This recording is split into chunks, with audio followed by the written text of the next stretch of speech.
We'll keep on talking. Mike will be the one to do the talking. Down here on Peasant Street. City of broken dreams. Mike's still on the air.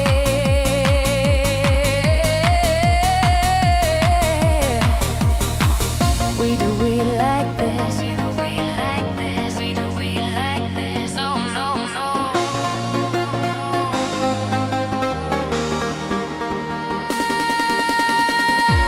Mike in the night. It's Mike of the Night.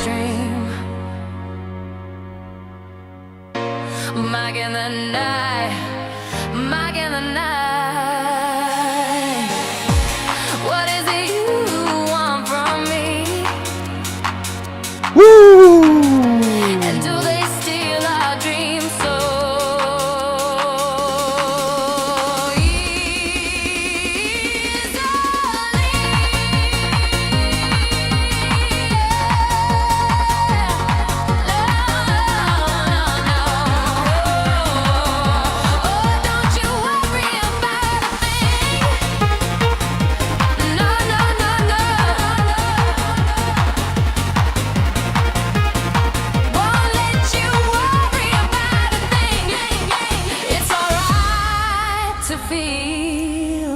even though it's do or die, that we can make it work. Even though the circumstances If we try. If we try, oh baby. Even though it's do or die, we should make it work. We should make this work. Oh, is it right to feel, baby? Even though it's do or die, we can make this work. Oh yeah. We should make this work. We should make this work. If we try, oh baby. Even though it's do Oh, or we should make this work. Guys, today is... Pause button's not working here. Today is Monday, the 8th of December, 2025. We are in week 50 of the year. Week 50. We're coming towards the end of the year, guys. It is do or die for 2025. We're at the end of the year. And this year just blew on by like nobody's business. And if you blinked, you missed 2025. And I believe, like Terence McKenna was preaching for many years, that as more and more events and more interesting just events starting to happen at the same time, creating this movement of time, speeding up the movement of time, because the amount of things happening at the same time in the world is speeding up our time. Our clocks are not moving faster, but I think it's more of a psychological, in-depth, deep, profound way that time is moving faster within us. It's just moving. It's moving so fast. So I don't know. Maybe I'm just overthinking it, but I feel like 2025. If I blinked, I would have missed most of it. All right, guys. Our live chat is going on, guys, and I bid you all good morning, good evening, and good night wherever you're watching this transmission. Whether you're watching us from your condo in the sky or your camper or cabin in the woods, people of the night, welcome to Mike of the Night. It is 3 a.m. and something is moving you somewhere to be tuned into the show tonight. So.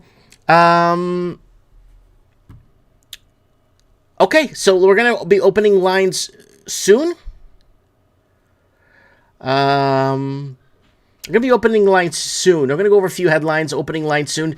This is our 9th annual. Let me get the little thing. There it is right there. Mike of the Night, the 9th annual prediction show. All right. I'm so excited to be here with you guys tonight here on the show. And, it's 9th annual. That's how long we've been doing this prediction show. And I got clips from older prediction shows for you guys that I've dug up.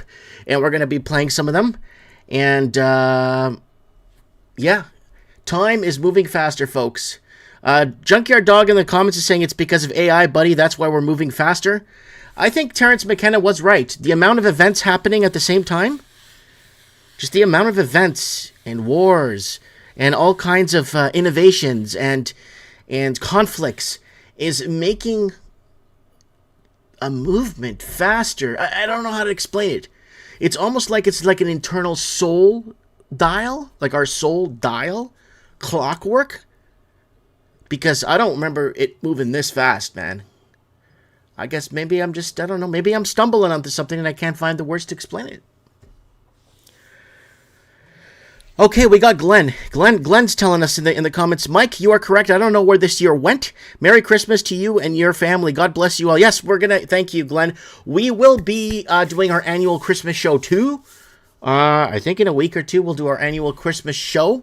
And then January, we're back to business. I got someone on the ground in South Africa that's a journalist, frontline, that's going to come on the show and explain to us the South African siege or the takeover of South Africa. So he's going to come on the show in January. We got a big guy coming on the show. Then we got a Dr. Edmonds coming on the show, who is going to cover his published book. He is a published author. Dr. Edmonds is going to come on, and he's going to be talking about the whole child trafficking thing. We'll get him on January 2. And not January the 2, but January also. And yeah, very exciting times here at Mike of the Night. So somebody emailed me and asked me if I am the email is the publicist to proofread something, or wanted to be a guest on Mike of the Night, and then who's my publicist, or who do they speak to, or my secretary? And I'm like, you're talking to me. You're not emailing me anybody else. Oh, okay. I just thought maybe you would have had somebody on the front there to weed out through stuff and just send you messages or whatnot, or a secretary or some sort of publicist or an organizer, someone that books dates or whatever. And I'm like, no, I don't have anything. I'm alone. I'm solo. I didn't take the money. I didn't sell out. I was offered a lot of money to sell you guys out. But no. All right. Yeah, and you poverty line in Canada don't make $100,000, you move into the woods. Anthony Warner's telling us this on YouTube. Yep. It's exactly what it is. Yep. And then the average person in a lifetime in the Philippines makes about $65,000 American in their whole life. And they own 2 cars, a motorcycle, maybe 1 or 2 homes, send their kids through college, and eat well. So something's going to have to give somewhere, somehow, guys. Yes, I'm a little bit early. I'm sorry. I just started a little bit early so I could rant a little bit before I go. I'm going to do a few headlines tonight. I'm going to go over a few things, talk a few things, and then we're just going to get into your calls. But if you guys want to start messaging me on Instagram, let me get my let me find my Instagram. I'm going to get my Instagram open here for you guys, so you guys can message me on Instagram. Then I can use the audio to we could use the audio to go ahead and let me just set this up here. It's already set up. I just want to go into, we'll go into a channel plug. I'm just gonna grab my Instagram right here. Here it is. Boom. Copy. Come on, copy. I don't know why my right button doesn't work anymore as it used to. All right, let's paste this. Paste. All right, Instagram, Real Mike Martins. That should go to my Instagram, guys. So you could add me on Instagram. Send me a quick message. It's going to go into verify or whatever, for me to approve you. And then I requests, and then I approve you, and then you come on the show, okay? We've had some first-time callers call in the first time. It's like using a regular phone. Lower the volume of the show if you do decide to call in. We're going to give everyone 5-6 minutes to blast off their 2026 predictions. What do you predict for 2026? What do you see happening? Where do you see it happening? How do you feel about what's going on?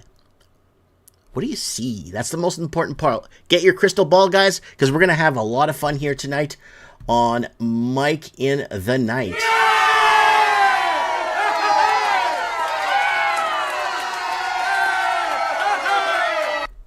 All right, soundboard's ready to go. Hey, guys, Junkyard Dog can no longer get on Instagram, folks. So I'm really sorry, but can't get on Instagram. So he can't get his Instagram working. So we can't get him to call in.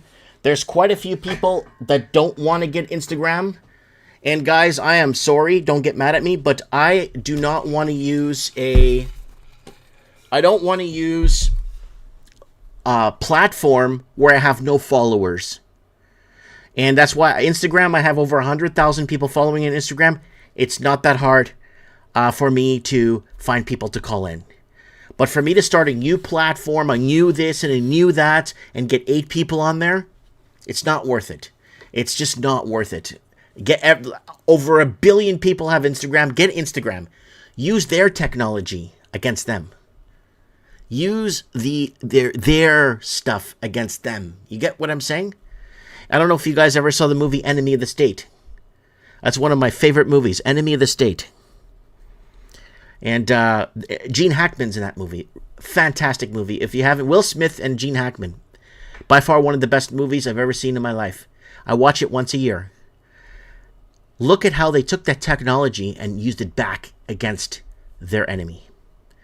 We're doing the same thing here. We're just using their technology and just basically frontlining it right back against them, right? All right, folks. It's Mike of the Night. Let's go into a quick channel plug here, and let's get things rolling. Okay, guys, if you're living in Canada and you're having major tax issues, go ahead to MikeMartinsTax.com, MikeMartinsTax.com. Get over there and see what just put in your information here, submit it, and then somebody will take a look at it and see if they can help you. I'm not involved with any of this. I just want to help Kevin J. Johnson, help him out with some leads. So if you guys need some tax help and he could help you, because he has helped quite a few people already. Quite a few, actually. And if you want to buy me a coffee, guys, go ahead. $3 coffee's here if you want to pick your boy up a coffee. Guys, we do not make money here. We are independently funded by you guys. There it is. And if you want to join the 99 Cent Club, we got a 99 Cent Club here on our Facebook if you want to join the channel. And Kiwi Radio, let me refresh this. KiwiRadio.nz. Don't forget to check out Kiwi Radio. Let me go to the bottom here. You could find Mike in the Night replays. And then sometimes you could find actually find MP3 formats if you don't want to kill your bandwidth. So KiwiRadio.nz. Go check out KiwiRadio.nz. That's Ralphie. That's the intro song we play for you guys. Ralphie took the time to make us that song. So it's a really good song, and I've been playing it every week. I really enjoy it. And, yeah, Facebook. Why did I bring my Facebook up on here? I don't know. But, oh, yeah, look at this. That pandemic. Yeah, remember that? We were telling you guys there wasn't a pandemic. We told you guys everything. From 2020. We even told you they're going to pull the trigger on a pandemic and force everyone on a vaccine. The video's up. Pay with timestamps. And, yep, there's the Instagram, guys. This is what the Instagram looks like. So go ahead and add me on Instagram. I'll go ahead and check the pending. And MikeInTheNight.org. Number one question I get asked, where do I find episodes of Mike in the Night? MikeInTheNight.org. There it is right there. Go ahead and check it out, and you can find past episodes of Mike in the Night. This is our last year's Mike in the Night 583, your 2025 prediction call-in show. He said, it is certain that all men will be controlled through distraction, because any man that makes his beliefs unconsciously will surely not have the power to form his own reality. Something like that. Mm-hmm. So there's the Raven there. That was your 2025 predictions. That was December 7th, 2024. Let's go back a little further.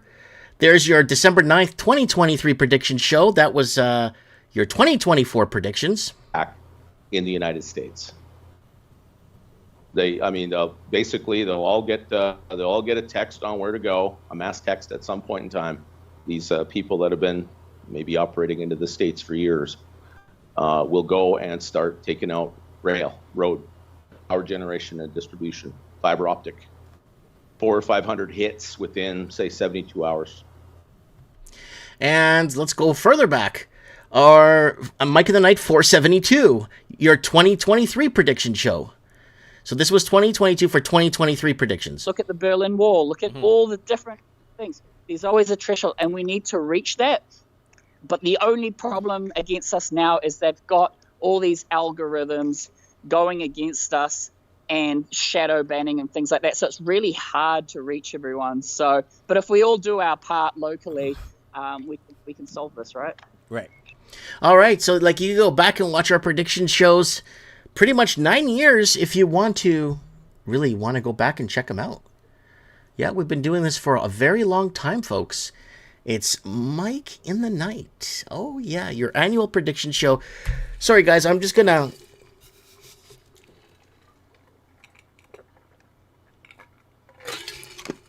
take a swing of water here, guys. They've been adding a lot of sodium. Lots of sodium being added to our foods nowadays. It's a complete disaster. All right, who else do we got here tonight in the comments? Live chat is moving nicely on all platforms. DC is on Rumble there. DC Ice K19 is on Rumble. Yeah, it's going to be a fun prediction show 2026. Sandy, I messaged you on Instagram. If you can message me back to let me know if you could come on tonight's show. I messaged Dino Bravo. And I think I got Ricky Spanish on board too. He's got his,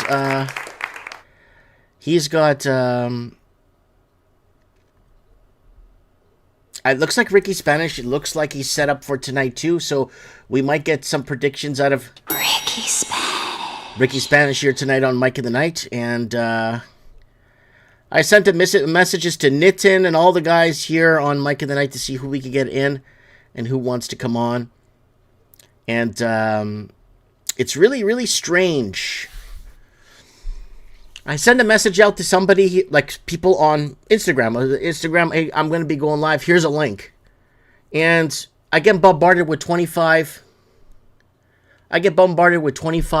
Links to other videos. And I watch a clip or two from each video. I'm like, yeah, we talked about this 5 years ago. Yeah, we talked about this 4 years ago. Here's the video if you want to see our video. It's really, really, really strange how people are... I don't know how to explain it. It's really strange how people are so fast to fire off information without taking in what they receive from someone and not getting a reply and just getting more videos from other people. And it's like, yeah, okay, we talked about this 2 years. Yeah, we talked about... We have the power to say that because we did. Anything you're looking at today saying, oh, look, Joe Rogan says it's going to be, what was it, an AI Jesus return or something? Joe Rogan predicted an AI Jesus return or Jesus return through AI or whatever. No, he didn't. He didn't predict none of that. None of these people, oh, I'm predicting. You're not predicting nothing. Because you're not allowed, anyone that has information that they won't be allowed there. We're censored. Look at our predictions over the years. All your call-ins and everything, what you guys predicted. Like 80% of it is spot on. Because of the playbook. We know what they're up to. We know what they want. We know what the end game is. Right? So, hopefully we could get some callers on the show tonight.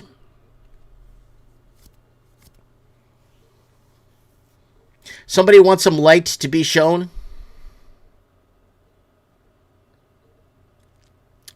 Yeah.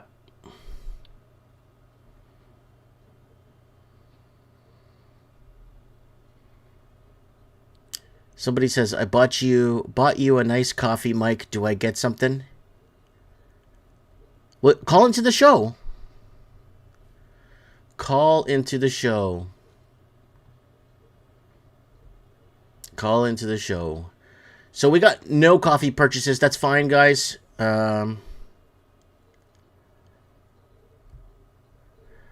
Oh, too bad. Oh, Daniel can't come on. He's on a huge deadline tonight. Okay, so we lost Daniel tonight. I wanted Daniel to come on, man. I wanted him to come on and give us his predictions, but he's got a deadline. I even messaged him. All right, it looks like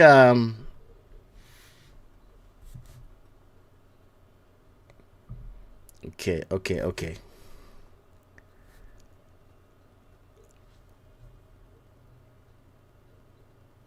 All right, it's me, Mike and Sam. How you doing?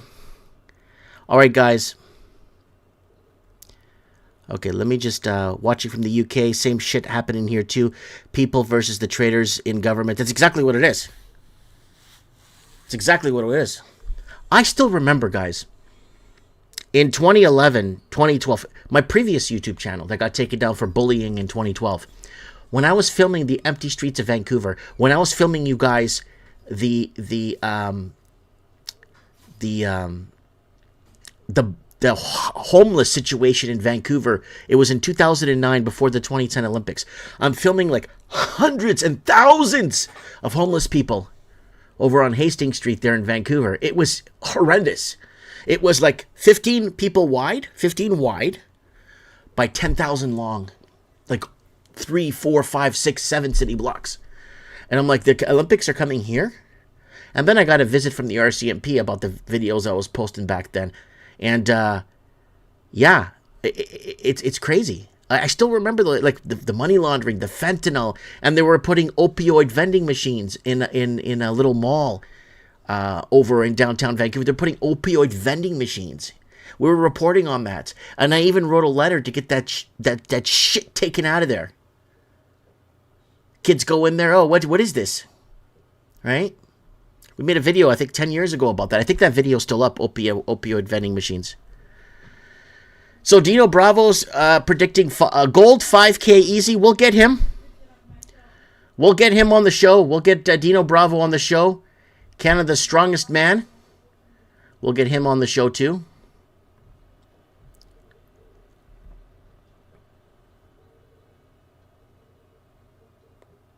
Yeah, I got that already. Mike Livingston is saying, check out the name changes regarding the new Patello Bridge. I bet the Maskim band was paid to provide a name nobody can spell it or pronounce. Well, I got something, Mike, for that. Mike, I got something just for you. I got the article open already. I got the article here. So they're renaming. Now, back in 2017 on Mike in the Night, we were discussing name changes in Canadian. So Canada was built by the European expansion. The Portuguese, the Italian, the Greeks, the Scottish, the Irish, the French. They all came, and the town I'm in is Dutch, right? Kitimat, BC, Portuguese. So it's been built by various European expansions. And they gave names to these places. So in Canada, they want to rename everything that's got a saint on it to something else, or something Punjabi or Chinese.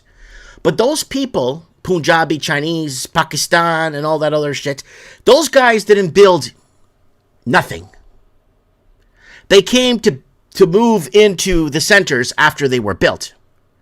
They don't work on construction sites. They don't work building this country. The main infrastructure was Scottish, Irish, the Portuguese, Italian, and Greeks came, right? And the Polish.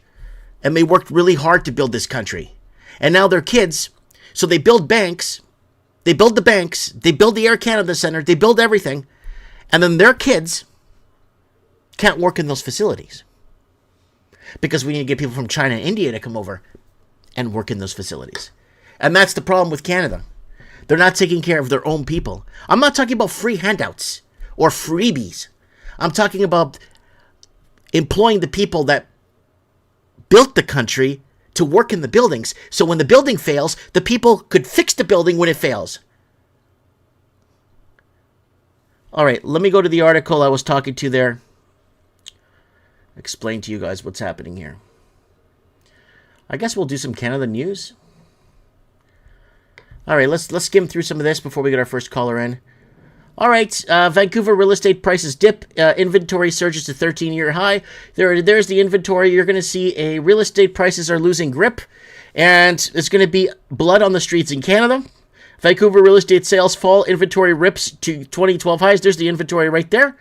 15,000 active listings. Why? Because the Chinese laundered probably $800 billion to $900 billion in Vancouver alone. 2.6 trillion across the country. Probably 800 billion alone just in the Vancouver area, destroying affordability, bidding wars, and all that stuff. So the Chinese pretty much ripped this country apart, completely destroyed it. That's why Mark Carney had to come in to make sure. We told you Mark Carney was coming. We told you in November 2022. We told you a man named Mark Carney's coming. Let's keep going. So we have an oversupply. Patello Bridge renamed. I can't read that. New span set to open soon. So they're taking the European infrastructure that was built in Canada by the Scottish and the Irish. I don't know who worked on this, but it could have been predominantly Irish and Scottish, probably some Portuguese and Italian project that built this. And instead of naming it St. Clair or St. Mary's Bridge or something to dedicate it to the builders, they're just going to slap a native Indian name on it that basically hadn't, I don't know what they contributed to that. Oh, we gave you the land. No, you would have no bridge if we didn't build that bridge. So, you know what I'm trying to say? So, that's what's happening to Canada. They're going to come and take the lands from us. I take my ass back to Portugal. And I go back and I take back Portugal. Oh, I take it back, boy. Oh, yeah. But the European expansion is being kicked out of this country. So prepare for that. That's one of my predictions. If you're a European and your family came to build this country, you're gone. And Toronto, real estate prices down 25%. Record inventory flood continues. There it is right there. Oversupply. Look at that. You could buy this junk they're selling here in Toronto. You could buy the same junk in the southern United States. We already showed you guys for 70 grand. The same thing for 70 grand. But here in Canada, you got to compete with the Chinese money laundering. And then they got to bring in the 4 million Indians after 2020 to help with the housing market. To help build it good. Yeah. What else do we got from Canada here? Okay, no, that's Vermont, so that's in the United States. So we got a little bit of Canada. There's Canada right there, guys. So I thought I'd bring that up because somebody actually brought that up in the comments. You are tuned into Mike in the Night, the voice. Yeah, someone in the comments, Fangulo. The voice of the Commonwealth. All right.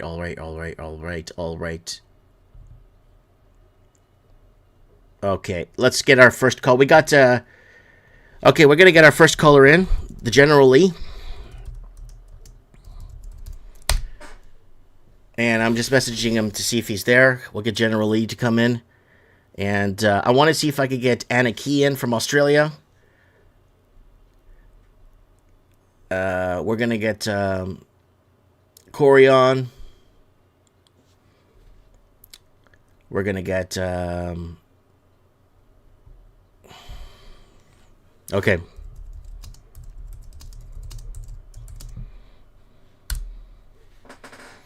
All right, let's call General Lee in. All right, let's start.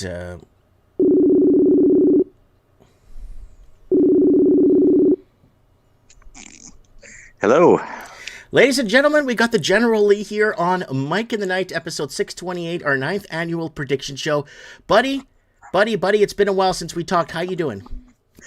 Well, actually, not that great. I know you're supposed to say good there, but no, not that great. The past 2 or 3 years have not been great, but you know, and I think almost anyone could say that right now. That's not just a me thing. No, that's correct. Have you bought a coffee lately? Have you tried to buy anything lately? Yo, everything's through the roof. Try getting something. Try getting something repaired. Actually, I'll tell you a quick one here, and I'll make it real brief. I rant a bit, so tell me to shut up if I'm talking too much. But anyways, I'll give you a quick, concise one. I do all my own vehicle work on the Jeep, right? Mm-hmm. So 7 years ago, on my Jeep, I needed to replace the 2 rear coil springs on the straight axle, just the 2 coil springs. They come as a pair. 7 years ago, they were $100 for the pair. You know how much they are together now? I don't know. Take a while. $240. And what was it before? 100. Well, yeah, that's gonna happen with everything, bro. Well, and it's not, and that's not. You can't tell me that's tied directly into inflation or anything. Like that's clearly over twice as much, right? Well, you know what the Canadian news will label it as right? Donald What's Trump's a racist. Well, at a certain point in this country, we have to take responsibility for our own shit. We can't blame Trump for everything. Trump's doing his own thing over there. it's just that's part of the problem up here, and I won't get political on you No, tonight. no, no, no, no, it's fine. We're a political prediction show, but yeah, no, no. It's just Canada always portrays. Canada doesn't look at its own problems. It looks at America and blames America for its own problems, for that money laundering and all the Indians coming in and everything that's coming in to try and protect Chinese communist interests in Canada. Exactly. Canada will kill you and kill me to protect the Chinaman that didn't do nothing for this country but destroy us. Yeah, and in the process, we just get stamped out, right? Like we're just going to get slowly deleted passive aggressively, like everything is in Canada. Everything in Canada is passive aggressive, right? I'll tell you a quick one though, and this kind of ties into what you're talking about. So I went shopping for a truck lately, right? Now, remember like 30 years ago, get a good old Ford, run for 20, 25, 30 years, right? Yeah, well, that's what we all expect because that's actually normal, right? So I went to go look at a Ford Ranger lately, and I'll tell you a quick story about how this works, how things are dissolving around here. So I had a look at it. Now, I'm not a super intelligent mechanic. I make things work, but I know how things work, right?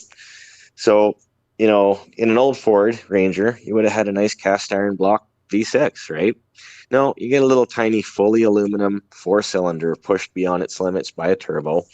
You look at the front suspension, the control arms, what would have been steel and all that, that's all cast aluminum, the entire suspension up front. So you ask yourself, how much does that cost? Now, what would that have been like a little while ago? That would have maybe been a $35,000, $38,000 truck new. Now it's $56,000, right? So you're paying that much more for that much less vehicle of any kind. Let's talk about it like it's an appliance, basically, right? And you look at how that's going. We're paying so much for absolute crap. Sorry. And I can tell you about aluminum. It's part of my job all the time on irrigation here on the farm. When cast aluminum gets cold, it's very brittle. I can break it with a hammer, right? And I'm not paying $56,000 for that, driving it around. But you see that's just a situation that is becoming unfeasible by the quality and craftsmanship of the stuff you're buying versus what you're paying for it, right? Well, we're getting a price deduction, getting it made in China, and then they get the price. What they've been doing is they've been making more junk in China, so the junk comes to us and is cheaper, so we feel like we're not paying so much for it, but realistically we're paying 2, 3, 4 times for it because you're constantly replacing this crap. Well, yeah, and actually you're exactly right. Last year I put 3 new throttle position sensors in my Jeep until it actually worked. Yep. That's exactly what you're talking about. So you see, that's a whole unfeasible situation. Now, if you think about that and you get really long-winded, which I won't, that's eventually getting to the point where it's not even practical to own this stuff. And you wonder where that's going. Well, it's something a lot of people have been saying about owning nothing and being happy, right? So you see where that's going. And as well, too, it becomes unfeasible for us normal people to live here. Like you said, the way things are going. And I'm not being, someone out there is going to be like, oh, you're being racist. I'm not. It's a fact. We have a large amount of the Indian and Chinese people. I'm not being racist. My dad and my uncles and all that worked on the Air Canada project and worked on banks and stuff, hoping that his kids will get a form of employment there. That, hey, Dad built this building. We worked on this 2-3 year project. Hopefully my kids could get hired. No. We're going to hire. We're going to get people from China to come in and now work in the building. The Chinaman doesn't want to build nothing. And no, they don't. The India, they don't want to build nothing. Pakistan, we can go into all of them. Sri Lanka, whatever, Bangladesh. They don't want to do nothing. They want to come here, stay in a hotel, get some free money, and live off the system as long as they get. And with our vets, more vets on the street, and homelessness of Canadians homeless in every Canadian city. You walk outside in a rural town with 2 stoplights, you see Canadian people on the street getting destroyed from mental illness. You don't see a Chinaman on the street. You don't see no Indian on the street. You don't see a Pakistani on the street. Well, because those folks are wearing suits. Those folks are wearing the suits, just like you're saying, right? Now, I remember seeing a post on one of the Merit Facebook pages a while ago, and one of the things being noticed is guess who's buying up most of Merit, right? Remember the truck stop? We all remember the truck stop. Well, I made a video of how it got destroyed. Well, the last time I went in there, it literally smelled like a septic system had gone bad. It was so bad. System smell? I remember it. I went in there just before they closed. Radioactive, like this place is going to melt down smell. And look at it now. Is there anyone in there at all? I mean, frick, even the gas pumps are closed down. In the past, when that truck stop went through, the truck stops had business problems in the past, right? But I remember that even when it did, somehow the gas pumps kept going. This particular time, even the gas pumps are down. I think they're down because they never refueled. Well, that's probably tied into that, though, because I mean, you and I both know that those people. I mean, okay, I'm going to try to say this nicely. How can I do that? Because there's going to be some blue-haired person out there getting mad at me here. But basically, we take care of things. Like Mike, you were saying, your ancestors were building that in the hopes that their descendants could work there. My father. Well, yeah, I mean, there's that. See, directly, and the hope is that you guys can continue to take quality care, quality craftsmanship. Dude, there's on the one side of Kamloops Lake, there's 2 or 3 stone trestles on the CP main line made by Italian stone masonry from over 100 years ago that are holding up modern trains. That's the quality of craftsmanship from the Italians, from the Portuguese, from a whole bunch of people. Those people made stuff, right? And the people that are coming over now is a European expansion. Without the Europeans in Canada that brought the 10 Commandments and instilled the Christian religion as its main, arch. Like, hey, respect each other, follow the 10 Commandments, and we'll be okay here, right? But then they've been removing God from the schools, removing God from everywhere, purposefully, and these criminal and that's a bad thing. Shit, politicians think, if we remove God and remove all this, then we will get punished if there is a heaven or whatever. Well, we'll just remove it so they can't manifest something. Get out of here! You're going to go to hell. Where's our morals going to come from then, right? You know, that's where that fit in. But on what I was saying there with that, and you are right. I want to tell you, you're right about that, about who's wearing the suits, right? So back on the thing about the lowering of quality and the raising of costs, who are the people who can afford that? It's those people wearing the suits. They're the ones going to be buying all this stuff, right? Us normal people, we won't even be able to afford. Remember when you could go out if you were super desperate. Remember you could go buy a $500 Honda Accord with like 400,000 kilometers on it, right? If you were super desperate, we all had that bomb car that made a big blue cloud. Well, that same car these days is probably sitting on Auto Trader for $8,000. You know, 8 large for a $50 car. Yeah. Okay. Yeah.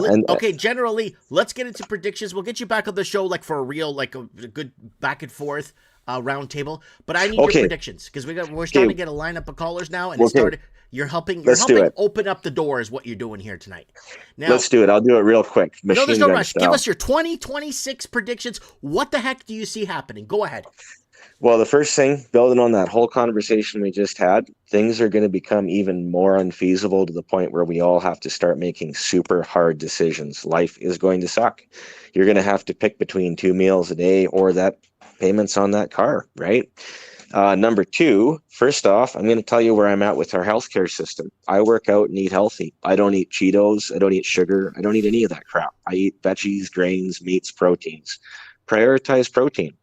In Mexico, their healthcare program is to prioritize preventative health information to their population. That's how they do it. Those people are scared shitless of smoking. Trust me, my crew is. They're terrified of cigarettes. There we go, right?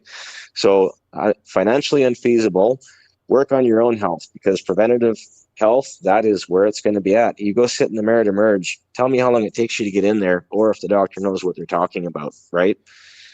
And I was on the third one as well too. But yeah, remember what I was telling you before off camera about the burning car situation? Mm-hmm. Well, this last year I counted about 6 of them in the area. Some on the connector, one down Highway 8 and around. That tells me, you talk to the Mexicans about that. Who does burning cars with people inside? That's a pretty obvious answer, right? It's the cartel. We're getting more. Yep, we're getting more of that in the area. You know, we're getting more of this stuff, this bad stuff flowing into our area from people who are bringing it here, right? And you know what I predict there? We're going to see a really big spike in crimes of all kinds. And we're going to start seeing a lot more of these burning cars. And the best thing I can tell you is, you know what? Watch yourself and be careful and stay out of it all best you can because your government is sure not doing your government is not doing bleep all about it. And they never will. They don't care about you except around election time. Remember that, folks. All right. So be careful, work on your health, and if you have a car that's working right now, keep it working. Don't That's what get I'm into doing. payments. I just changed an alternator on one car. I don't sell anything. I keep it all because you go to a dealer, they give you 5 cents on your car. Forget it. Keep your vehicles running. Fix the belt. Fix an upper gasket. Replace the thermostat if you need to. Keep it. Don't get fed up and trade it in, because that's the biggest mistake you'll ever make, because you're going to get a modern piece of crap. All right, is that it? Yep. And well, just to build on that, I want everyone to just remember, have some faith in yourselves. You guys can do this stuff. You're told by a society that you have to take stuff to a dealer. You have to take stuff into the store to exchange. No, you know what? You're actually all pretty bright people. Do some Google research, fixing appliances and cars and keeping things cost effective. So you're not feeding these corporations money that they don't need for their damn shareholders. Get on there and start reading some stuff. You're all smarter than you think. Right on. All right, Generally, we'll get you back on soon enough. Thank you so much for your predictions. We'll get our next caller on. Hey, you have a good night. God bless you. All right, that's the General Lee here on Mike in the Night. We haven't had him on since like spring of this year. I want to thank a coffee donation came in from Heather. Thank you so much, Heather. She messaged me earlier to tell me she bought me a big coffee. Thank you so much, Heather. So much. Whoa, whoa, whoa. That is so good. Thank you, Heather, for that coffee donation. That is very, very generous. No one really sends me ever that much money. That's a lot of money. Thank you, Heather, for that donation. And that's going to go towards funding my internet bill and my electricity and my... Yeah, it's going to go fund the show. Just keep us going. So it looks like we got Mitch Bannon on Facebook. We got, everyone's kind of spread out everywhere. We got Anna Key. We got Earth Signs here on YouTube. So, looks like we got a good lineup here for tonight, guys. I'm kind of excited here for, Ricky Spanish sent me his intro song. And I think I have your intro song already saved. But, okay. All right, who wants to come?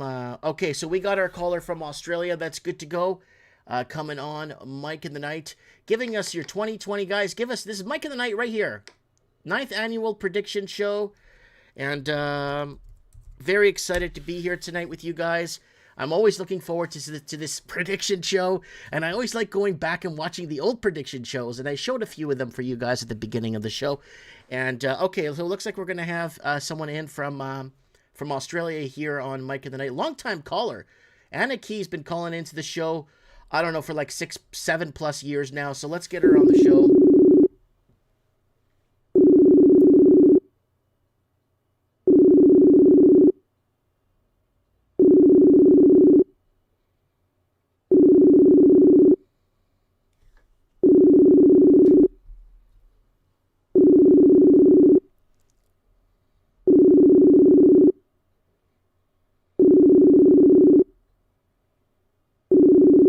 Hopefully she picks up and she can hear that we're here. But she's not picking up her phone.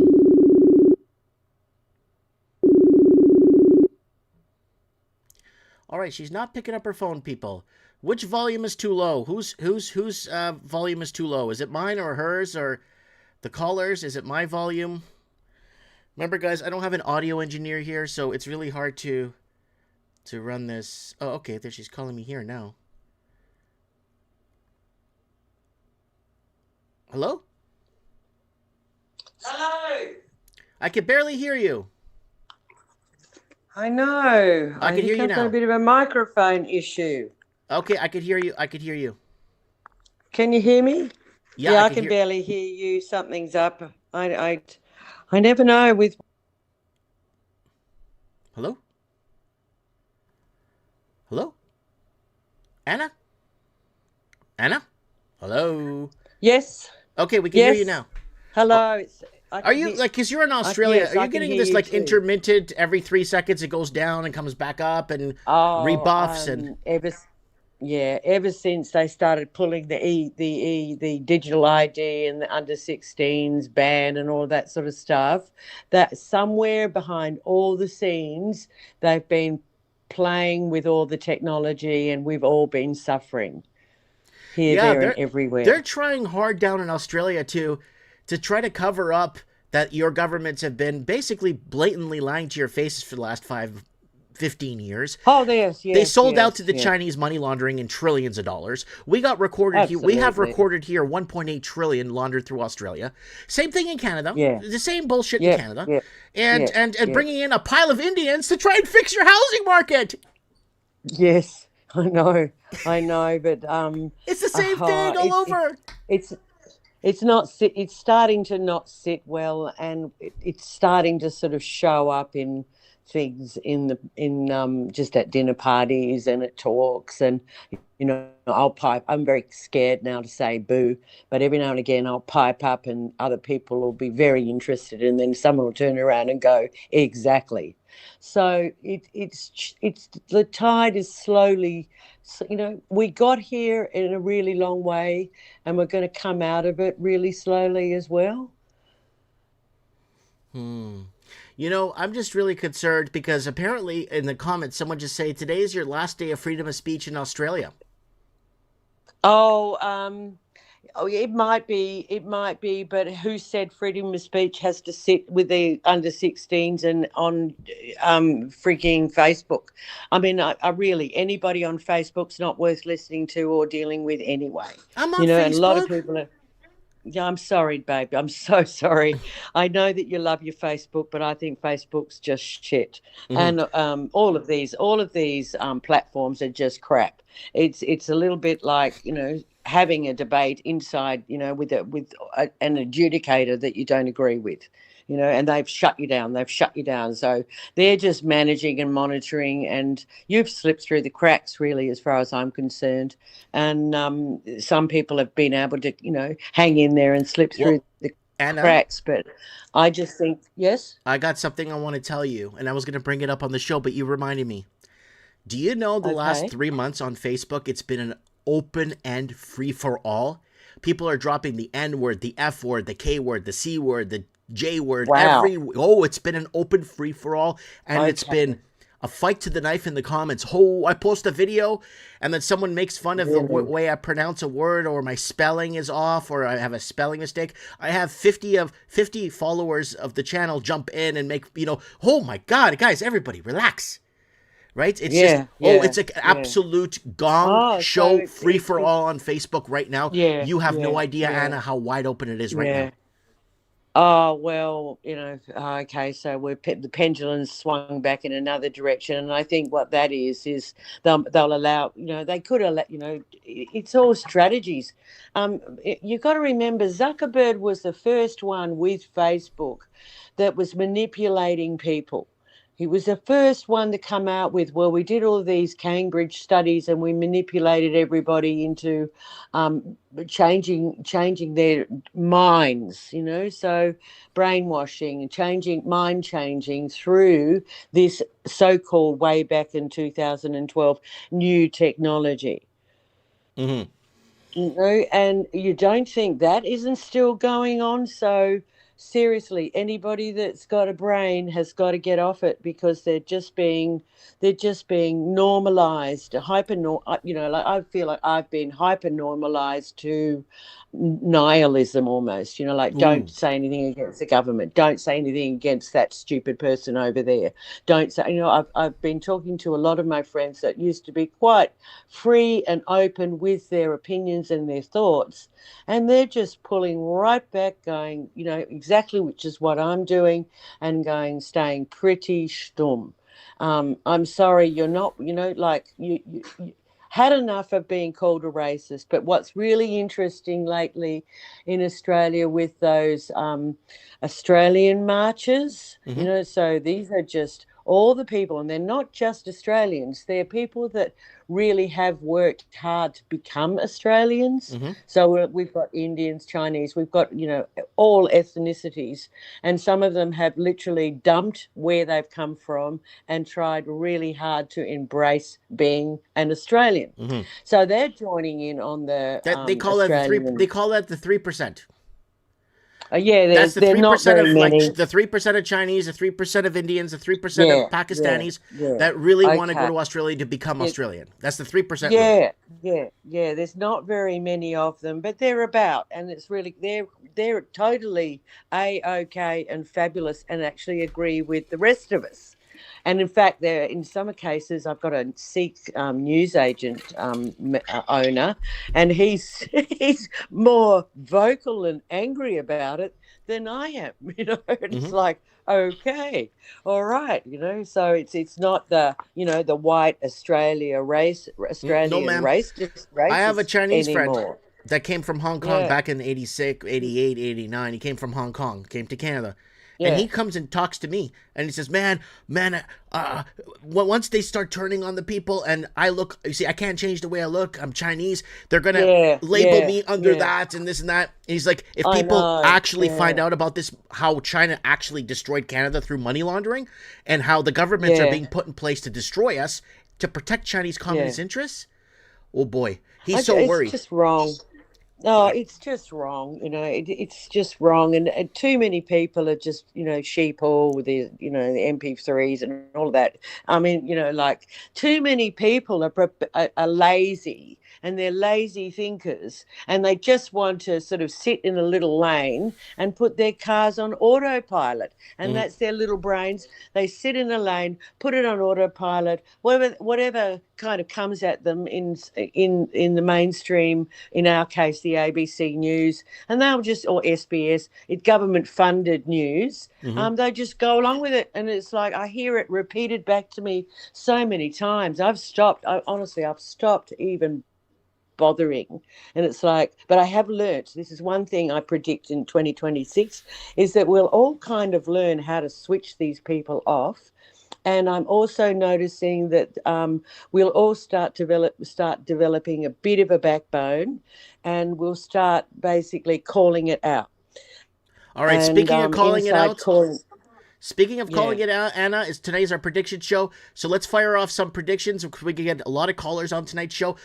Let fire off your 2026 Well, predictions. What do you see? What do you feel? What do you think is going to be the that's next play? Well, I don't think we're really going to have a next play. There's so many plays going on.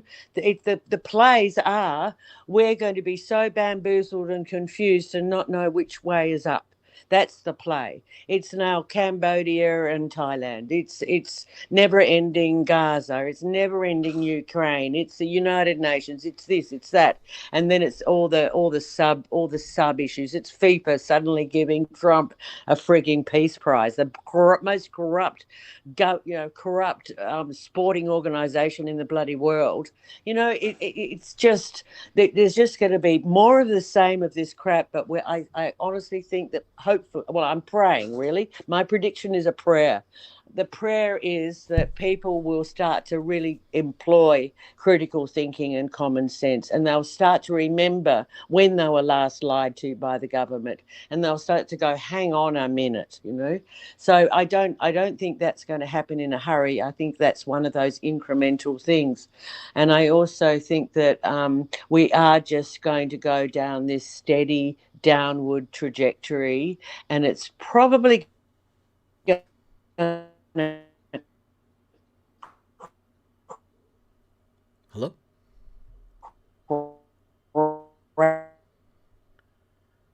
They're probably doing an age verification check down in Australia because Anna Key is going in and out. Anna, you there? Anna? Hello? I think we lost our communication there to down under to Australia. Anna, you there? All right, we're losing her badly here. But she made a lot of sense. People start becoming more logical. And let's see if we could... Okay, so we'll get our next caller on. We got Rocco the Hammer Genetti. Rocco the Hammer Genetti is going to come on next. And sorry, Anna, we lost you there, but we got your point out. You got your point out. Okay, she's calling back. All right, let's get her back real quick here. And let's see, can you hear us there? It just dropped out. Yeah, you dropped. I guess they're doing some age verification in your area, and then they just shut everyone Oh, down. yeah, and yes, we are having a lot of issues and have been for the last 6 months. But when it comes to that, the e-Karen and the age verification ID stuff, that's going to the courts now. Mm-hmm. So it's in the courts. So who knows what's going to happen there? And I'm hoping that that will slow things down. Mm-hmm. And I'm hoping that everybody gets their VPN and just bypasses Australia. Hold on a sec. We brought something up about VPNs. I think 8 months, a year ago, we made a video. I read off the list of countries that if they do, when they re-regulate through AI, the whole internet, blah, blah, blah, if you actually get caught using a VPN, you can actually go to jail. Even in Russia. You can go to jail in Russia if you use a VPN. You can look it up. They're actually passing laws that if you do use a VPN and you get caught using a VPN, you could do time. I know, and that's a big threat, and that's what makes people basically comply. But if everybody basically goes, I'll test this out, I'll use a VPN, I'll have a bit of a holiday in jail, because jail in a Western country is pretty straight up easy, and like I'd be prepared to do to go against that, and encourage more people to just go, stick up the middle finger really to all of it. There's too many laws. I mean, I talk when I'm floating around Ausland, and I just say, look, I've broken a law the minute I've left the front door of my home. Yeah. We've got so many. It's just getting absolutely ridiculous. And in the same time, we've got like stabbings, murders, and you name it, and paper tigers and population control. Governments want all that. They want the misery on the streets. They want you dead. They want us dead. They want all that. They want all that, but they can't police it. They just can't police it. So it'll just be, some people will be, the Karens, and you've got to do this and you've got to do that, and you've got to have your 2 jabs, and you can't come into this shop unless you show me a certificate that you've had your 2 jabs, and all of that sort of stuff. We'll just stop shopping there. And yeah, exactly, fangulo. And lots of that. And so I just think people are just going to find absolute workarounds, their own tribe, where, if somebody said to me, government's preventing me from doing X, and I'll just basically give them the workaround. Okay, well, here's the workaround. So we're going to be the land of the workaround, with all of these laws. It's I have to wear a life jacket because I'm the only person in a single boat, and I'm literally 5 meters away from land. And I get fined for wearing a life jacket, and for not wearing a life jacket. And it's like, oh yeah, well, I'm a lifesaver instructor, and oh, that's right, and I have to have a whistle. And I said, look, if I could blow hard enough through a whistle, I can scream pretty loud too. It's just all this stupidity. But my predictions are that things are really, people are going to start squealing in about August next year. Like you won't have the 1%ers so much. They'll go quiet because they're doing okay. So they'll go. Their luxury beliefs will be challenged. Yes, that's what I'm also seeing. Like people will start to pipe up and say, hey, I don't care about 32 koalas, like all these sort of interesting they're classified as luxury beliefs. They're people that are well off, that think that they can lecture others and get other people to care about 32 dead koalas, and we've just, it's crazy stuff. The manatees. Yes, it's like, like they're just on to save the children. What children? Which children are we saving now? Like, well, what? Like, what are you doing? They're just trying to make themselves feel good or useful in some way, in the most ridiculous ways. And I'm hoping that kind of kind of alters, and I'm hoping that the tolerance around all these stupid things gets challenged, and people start. I'm seeing people getting a backbone. Like, well, I've been crushed quite a bit over the last few years, and but it won't be long. I give myself, a few months of R&R and some, good food and no preservatives and healthy living, and I might actually start to stand up again and challenge these idiots and call them idiots. Mm-hmm. And we've got a political party now that's trying to that's coming up slowly but surely, and it's challenging a lot of the horrible things that are going on. Who knows? They all may end up in jail. That's usually what the prominent party does to them. I mean, look what happened to Marine Le Pen. Mm-hmm. So, yeah, but I'm just thinking that there will be, from my own personal experience, I'm looking for people that are smart and critically thinking and have a good level of common sense, and if they start kind of playing like brown shirt to the government or Karens, that I will hold them to account and cut them off out of my life, and I'm not going to have anything to do with them. And I'm hoping that if more people did that, they would have less power and the power shift will change. But I don't think we'll see a power shift changing until after August 2026. Okay. That's my prediction. Noted. All right. Anna, thanks for calling in. We'll get you back on in a couple of weeks, like a regular call-in, and just update I'll us. try to do it. I'm getting a little bit more on top of things, and I'll try to do it in a couple of weeks. Thank you, Anna. God bless you. Yeah, you take care, Mike. All right.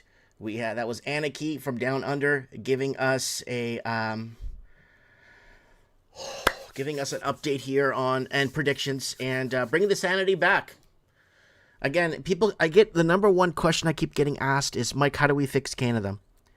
The only way to fix Canada is to do a forensic audit from 2010 to March 2024. All the money that came in from China illegally through the Vancouver model that was parked in our real estate, call that money all back, and houses will go down to 140, 200 grand, and one-bedroom apartments will be 30, 40 grand. Because wages and incomes need to be tied to real estate prices, not Chinese money laundering. It's very simple. Sarah Huckabee Sanders in Arkansas did the same thing. CPP, get off our land, no more China.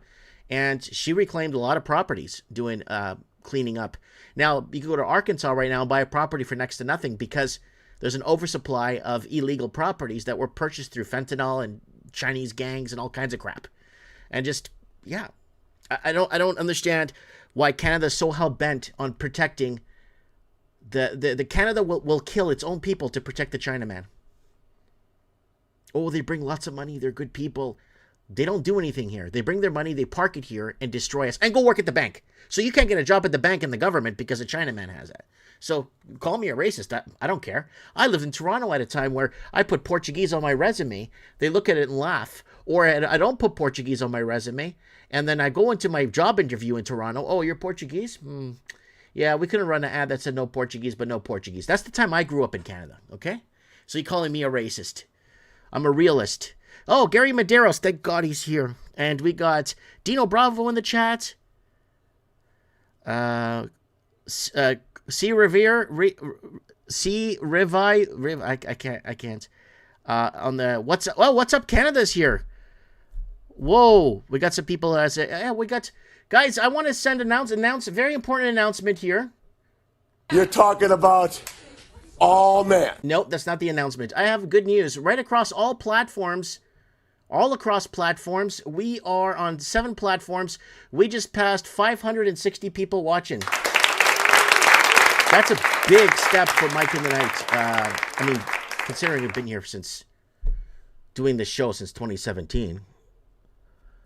But anyways, okay, what do we got here? Okay, yeah, Rocco Genetti. We got Rocco the Hammer Genetti is going to call into Mike in the Night with his predictions right now, and then we're going to get to our next.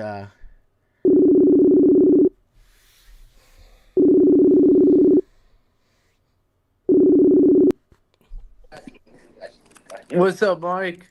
Oh my God, it's Rocco the Hammer Janetti on Mike in the Night, ninth annual prediction show. What do you got for us, boy? What's up, Mike? I'm watching live, but I think I'm like probably like 40 seconds behind. Yeah, just lower the Um, show lower the show and just talk to me. Forget the show. oh, yeah. The show's yeah, I understand. I understand the protocol. Um, I really appreciate it. I was listening to the last two callers, the lady from I think Australia, and then the other caller was from Canada. Mm-hmm. And I really appreciated their surface level feelings on things. And and it's accurate, but I think the situation's a lot worse. So I guess I'm diving into the predictions, but like it's a prediction, but it's also we have to understand that like it's a slow process. It's not like in World War II, it took like 8 years to like go through it all. We didn't finish World War II like in 1 year. It was like a decade long process. The problem with this situation is that it's got a lot more tentacles and it's got a lot more reach, and there's a lot more corrupted people. Like George Carlin said, it's a big club and you ain't in it. We ain't in it. I don't want to be in that club, boy. When I die, Yeah. I want to go up to the spirit of the sky. I don't want to be part of no club here, man. This club we're here is temporary, my Yeah. friend. We're just passing through. Oh, yeah, for sure. 100%, 100%. But I think the situation is a lot more dire Mm-hmm. because it's not just financially and interest and bankers and taking more out of your taxes and charging more for stuff because of inflation. I think it's a lot worse, and I think we're living literally like when I didn't mean to say, well, whatever. So when we're watching, we grew up watching sitcom TV shows, right? Like Married with Children, all this other random shit. These random sitcoms, and it was always like this caricature of a dad who's kind of a goofball, and then the wife is in there, and it's like, "Well, man, attention now." And I think we're just kind of regurgitating a lot of what we've known and just kind of spitting it back out there and getting the normies to kind of go along with it because the most people don't understand finance. I barely understand finance, and all I know is that governments create bonds and sell it to the Fed, and they print money on what however many bonds the government's willing to produce. And then from that, we have inflation, we have all this other stuff going on. And the sad part about it is that I would say 98% of the population is sucked into the carnival fest of it all. Rat race. Yeah, the rat race, the carnival fest. Let me get that shiny BMW while I'm listening to my hip hop music to feel better about, the person who doesn't have it next to me. Ha ha ha ha. And then it goes up, like it goes up the chain, right? Because then you see the guy who has a private jet, then the guy who has a private fucking submarine and the private yacht. So it's like it's a whole useless thing of like greed and ego and narcissism. Um, and I'm not like that. I think that is the biggest thing. If we don't fix anything within that regard, 2026 is just going to be another escalation of that, World War II, World War III escalation situation of people just kind of losing their shit, going with the flow, and being in, it's like MK Ultra worldwide. Nobody's paying attention. Everything's, we're the frogs in the boiling cooking pot. Nobody's paying attention really to living expenses because mom's fucking paying for bacon. Um, you know, and you're trying to get your fix wherever it is because you got your little hoochie mama, or whether you like to smoke dope or not. It doesn't matter. Everybody's like hooked on some sort of weird dopamine fucked up bullshit. And they're not, nobody's paying attention. Nobody's paying attention. 2026, 2027 is supposed to be the gnarliest year ever. Biggest financial prediction I got for you guys. Bitcoin is gonna crash to like 20K. 20 large?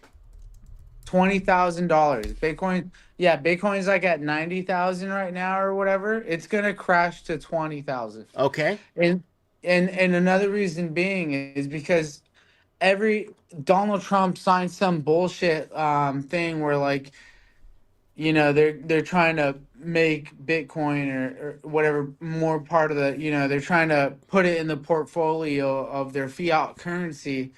So because of that, every country's gunning for it. It's kind of nobody understands that there's like this open warfare market for cryptocurrencies right now, and everybody's just kind of like, yeah, whatever. I don't know how to use it, like I don't trust it. It's kind of weird. It's volatile. I don't understand it. Hmm. And that's exactly I think what governments want, because you can, if you want to use Bitcoin, like one of the things that I remember hearing somebody talk about it, they were saying that Bitcoin was supposed to be a military weapon, right? So like if you think about Bitcoin as or crypto, any fucking cryptocurrency, if you think of it as a military weapon, you can use it to fucking fund wars wherever you fucking want, and Hmm. nobody would know or be the wiser, right? They would be the wiser if they had the technology and the people behind it to understand who was doing it. But that's going to be the new way to fund wars. So if you could imagine, like, I forgot the name of that president who warned us, about the MIC, right? He warned everybody in the speech. He said, be careful with the military-industrial complex. They're gonna get crazy. Watch out for what they're There gonna was do a couple next. of presidents. There was Ronald Reagan and then there was Jimmy Carter, and I think Yeah. there was like two or three presidents. Jimmy Carter and John F. Kennedy was warning people about secret societies and the military-industrial complex too. But you're talking Yeah, yeah, about the yeah. send-off speech. You're talking about the send-off speech. I think that was Jimmy Carter. But I think that's the one I'm referring to. Yeah. And you look at what it's evolved to now, and it's like they've been playing their own fucking Disneyland circus, and they've been getting away with bloody murder, and it excuse me, it's kind of funny too because it's such a big industry that people don't realize that the military industrial complex literally is and revolves around the civilian world too. So it's like we have the civilian industry complex, right? Like we're getting facial recognition through these weird third party companies. We're getting all this other stuff. Who's fucking paying for it? Who wants it, right? It's the government. So it's like and I'm pretty sure like the names like Lockheed Martin are behind some of these organizations or whatever. So it's like not only has the military industrial complex has gone after other countries for whatever the interest of the shareholders are, but they've also gone after us too. And I don't think we've realized that. And it's really sad because you see a lot of kids and they're like, yeah, I believe this, I believe that, and you're like, bro, you didn't even know what the fuck you believe in, you know. Okay, give us some predictions. Fire us some predictions because we're got the phone Oh, lines are lighting up tonight. the predictions are you're gonna be priced out. Shit's gonna double 25-35% within the next year. Yeah, so like another 25-35% at the most, maybe 50 at the highest. Um, we're gonna be the United States Venezuela situation is gonna keep heating up, and it's such a weird situation. Well, we're not gonna hear a lot about it, but shit's gonna be going down, and there's I'm curious to see. Well, we have to. The biggest thing is that we have to understand that the global banking process is it's already webbed up, right? So, like, if any country defaults, we're all fucked, right? We got to make sure, like, people play the game. So I for the most part, I think debts are gonna get higher. People are gonna get poorer. We're gonna be going to war with countries we never thought we would be, and shit's gonna get weird. And Yeah, definitely. And they're going to see more blame games happening. The blame games. The more tough things become in Canada, the more harder and stringent things become in Canada. Canada is going to use Donald Trump. And I made a video. I don't know if you remember this video. I made this video before. I said if Trump gets in, Canada needs Trump to get into office because they need a boogeyman to blame for Canada's flaws. We made that video about a year before Trump re-ran for his presidency. And I was saying, Canada needs Donald Trump because they need, so when things get worse in Canada and the money laundering and all this stuff starts to surface and the fentanyl and all this shit, they're going to have to blame Donald Trump for it. Because Canada will never take accountability. That piece of shit, Mark Carney, will never take accountability. And that's why he was put in place. And we told you in November 2022 that a man named Mark Carney is coming and he's going to be your prime minister. And bam, look at that. Well, I agree with that 100%, and there seems to be like some sort of trifecta, because it's not only Canada's blaming him for their problems. United States is too, at least half the population, and so is Mexico. So everybody looks at Trump as the bad guy, but nobody's really paying attention to like what's happening behind the scenes. Well, no which one's is looking at what's terrifying. happening in their own country. That's the problem. Exactly. Yeah, nobody's paying attention. They don't give a fuck. Trump is the problem. It's Donald Trump. What was it? Tariffs. Canadians losing their jobs to Donald Trump. No, Canadians are losing their jobs because they can't keep up with the money laundering from China and the gigantic public sector. The gigantic public sector we have here that are all foreigners and no Canadians working at airports, banks, government jobs. It's all foreigners that don't even speak English. Yeah, and that's becoming a problem all around the world, or at least the Western world. So that is to me the biggest warning sign ever, because if you're talking about predictions, well, here's the big one, right? So like somehow, some way, George Soros had dinner with the bankers who run shit, convinced them of some bullshit ideology, and now these bankers are running with it without you, because there's we have to understand, like, for the normies, us out there, we don't live these weird lives that, like, we don't have private chauffeurs, we don't have people that wipe our ass in the morning, we don't have we don't have these situations where we don't worry about stuff and get away with murder whenever we want. um and there's people that do, right? And I'm pretty sure there's like people in between, like I mentioned earlier, like George Soros. There's another guy who's the guy who fucked up all the shit in the Middle East. I think he possibly killed Obama? No, no, no, no, no. Well, Obama dropped Um, 4 bombs every hour during his administration. He dropped 246,333 bombs during his administration. 4 bombs every hour in the Middle East. Well, yeah, Obama was a puppet. He was just there to just be like, haha, I made it. Hey, what's up, Mike? Mike and I made it. Talking about his wife, Mhm. his husband and wife. All right, Um, okay. Any more predictions? um, well, that's it. Yeah, it's just watch out, be careful with the cost of living. Get your skills up. That's Don't a good one. depend on That's a good things. one. Yeah. Even if you were a skilled tradesman back in the day, resharpen those skills because you might have to start training people soon. Yeah, or learn something new. And just try to be the biggest thing I would have to say is try to find a community, try to, establish, your social network, so that when the shit does hit the fan, you have people that you can corroborate with and figure shit out with.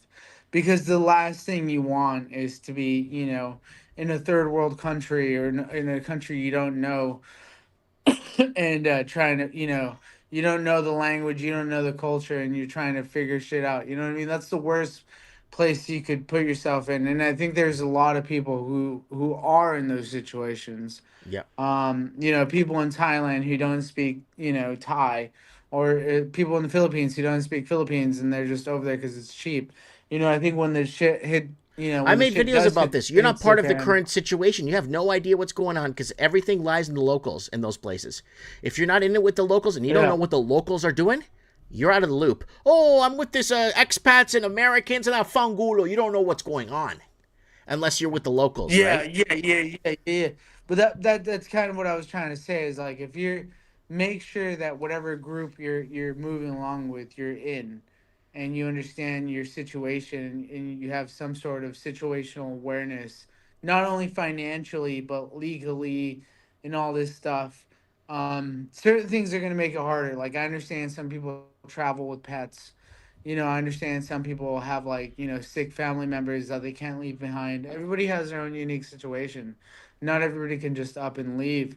And if you have to stay and you have to just go through it, let's, we're going to get some really good character building for a lot of people. All right, dude. Okay, we're going to cut you off and we're going to get you back on in a couple of weeks, okay, brother? Yeah, I'll be back. Yeah, hit me up. I'll be here in a couple weeks, bro. Guys, It's this good is talking to you, Mike. Rocco, the Hammer Janetti on Mike in the Night. Thanks for being here. God bless you. Yeah, God bless you. I'll be back. You All heard right. the name, Rocco the Hammer Jametti. I'll be back. All right. All right, that's our boy Rocco on the show here. All right, guys. I got this thing pop up here. Canada ranked as the third least racist country in the world for 2020. The least racist country. It's because there's no more Canadians left. There's no more Europeans left here anymore. Right? So, all right, let's open up a quick channel plug. I want to thank our one coffee donation here from Heather. Thank you so much for the coffee donation, guys. If you want to support the transmission, we are funded by you guys. No one funds this. Nobody. I never sold out to a damn effing person. And I was reached out to heavy in 2020, 2021, 2022. I read all the emails to you guys. When I got the emails, I read them all to you guys. They were going to pay me big money to lie to you. And I said, you know what? I'm going to be dead in 20 years. Why would I sell out now? Why would I even that's the stupidest thing to do. So anyways, guys, I want to show you guys this.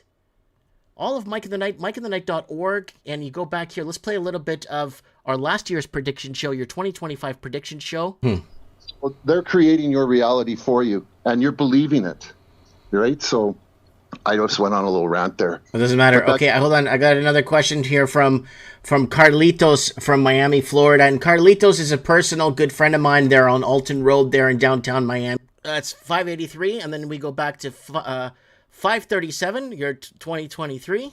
Basically, the U.S. would probably recover from it, but it could take months. I think that could be the trigger for martial law. And let's go back even a few more years to 472, Mike in the Night. 2020, your 2022. By the way, thanks to Lenny Poo for sharing with me some detox strategies. I am officially 2 years vaccinated free. Woo! Because if you remember, I had to take the first two on the very first month. You were of conned lockdown. into those vaccines. Oh no, because I would have lost my marriage, and also I wouldn't have seen my brother's wedding. By the way, that's happening next week. Hopefully, we don't go in lockdown. But yeah, it's been officially 2 years, and I remember. So there it is, our prediction shows there, going back. I'm going to try and get all our prediction shows, all 9 of, plus this one will be 9, here on Mike in the Night. So we got somebody saying, what's up, Canada, from Wayne Peters. I messaged him, here, it's right here. I have the messages right here. I messaged him on Instagram, going back almost a year. Going back to the message, he's never replied to me once. So I've left him 1, 2, 3, 4, 5, 6, 7, 8, 9, 10, and 11 messages, and I've never gotten a reply from him on Instagram. So I did reach out to him if he wanted to collaborate with us. So I'm doing my leg work on my end. Okay, who is next here?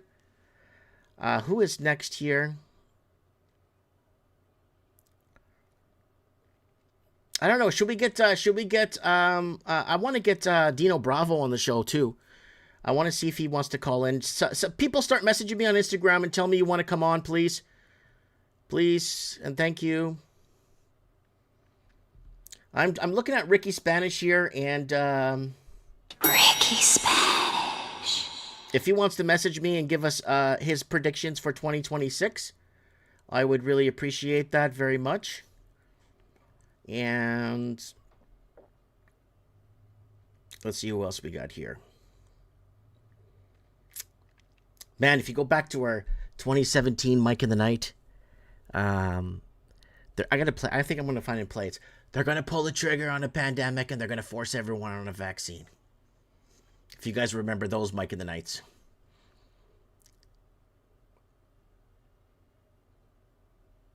Yeah. So. Okay. Let's get Corey on. We want updates. We want predictions. It is our 9th annual prediction show here on Mike and the Night. Oh. It looks like Ricky Spanish is calling in. Hello? Ricky Spanish? Yo, what's up, eh? Ricky Spanish. What's up, my boy? Hey, how you doing? So good to hear from you. Oh, yeah, I was at the X. So good to hear from you. It's been a good while, but now you got this thing working again, so I could call you through the week. Okay. Yeah. It's our annual prediction show, Ricky Spanish. What are your predictions what do you see for 2026? Oh, I see. You want to go dive in head first to the crystal ball? Oh, I want to know from Ricky Spanish what the deal. What is the deal and what's going on? Oh boy. Huh? Oh, what's going on, huh? All right. Back like old times with my tea here. I got some tea. Call me a little hot. I gotta make it hot for you, right? Mm-hmm. My predictions is always on point, as you know me for about 6 years. Yep. Been nailing the ball out the park. You've been, guys, if you want to hear more of Ricky Spanish, he's on every single prediction show, I think since 2020 or 2019. So, yeah. Yeah, we are. Yeah, I've been going back doing the timeline because everything we talked about, we were literally like I sent you this one book that I made, right? The novel is called The Mirroring Effect, right? Like we're all reflection. And I put out these narratives that basically was hijacked. Okay. Now everybody loves gold, right? Everybody loves silver. Silver's at $60, whatever. You know, the idea of the narrative has been taken over. I've been telling you this 6 years ago. Not to say too much because it just means that my mind is really boggled by the whole thing. The whole situation's turned into a comedy show. Ricky Spanish, sorry, but I need to correct you there. Because this is Mike in the Night. You were on trends in the housing market in 2015, 2016 telling us this. I just want to correct that. Well, the timeline is because I've been trying to go back, right? Because even I take notes. I've been doing journaling. It's really important. And it's really like just this chat that we do sometimes where we talked, and it was really helpful. And it created just a channel to open up and put more abundance into basically what I was thinking. I channel it down and I write everything down now. So I'll go into the predictions, but I just want to, Mike, man, I've been every time I'm like, let me get Mike on the phone. And I know I try to let everybody be busy with work and stuff like that. Mm-hmm. But dude, like this kind of chat was like my go-to thing. Like it was like Wednesday nights, you remember? Wednesday nights. That was trends in the house. You can sense my energy. You everybody I interact with, because they know, as long as it stays in a positive vibe, the path just goes and it fuels, right? It's like an acceleration chart. So everything will accelerate as long as it's right. Economics it stays in a constant flow. So you're just trying to pull out narratives that might put a sign in somebody's face, right, that says, hold up, this is, it says stop, so you're going to stop, right? You see the sign, basically your perception controls your reality, just like Raven was always kind of on riding coattails with me. I also was riding coattails on it too. We're in a battle, right? There's spiritual warfare, you got lawfare, you got mimicking demons, reflections, your mind creates alternate realities. Your reality is what you perceive. The eye moves around. Sometimes my eyes, like I was having a conversation with somebody like an authority, law, like justice, this whole thing sometimes. And because life is basically different loops, different laws. You have the law of return. So things come, things go, things loop around in like a program. We're in a simulation. We've gone over all this stuff. And I see all the paid influencers right now, Charlie Kirk's like fake death, thing, that loop, it's all for loosh. They're sucking energy out of everybody.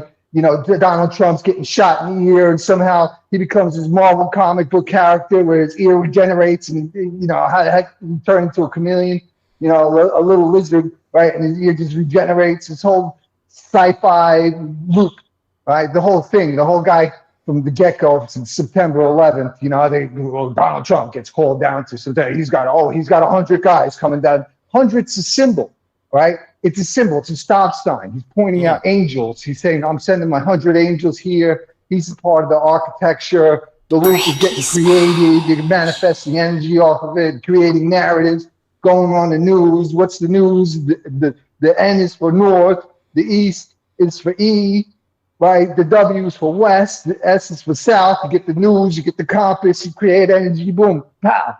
Right? Are you okay? That's when you grow up Mortal Kombat shit, right? Anyway, so I put that in a big little narrative. They take it, they mimic it, they'll copy it, they paste it around. They make Telegram channels. They talk about it for years.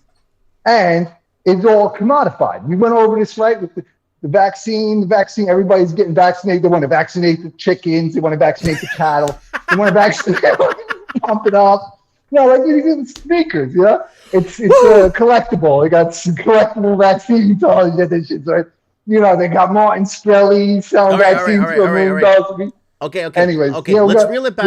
We love it. Okay, so let's reel it back. So the prediction. Okay. Yeah, because I'm full of energy and I'm full of ideas. Only because I get massive amount of rest. The reason why we haven't talked so much, I've been sleeping, dude. I sleep. I do the spoon effect. Salvador Dali, I create alternate reality where I drop the spoon while I'm sleeping, and I go into glitch my code into Divine Matrix, and I open up the portal, whatever I want to open up, and I go through it in my dreams, and I record my dreams. And the way I do that is I wake up in the dream, so I record every dream.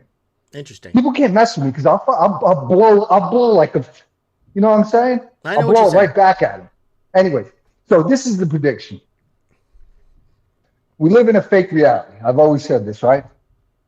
Whatever you perceive as your reality, your perception is based on your value. Value is really Mickey Mouse fantasy. Dollar's worth $1, but it's really not worth $1 anymore. You can't buy anything with it.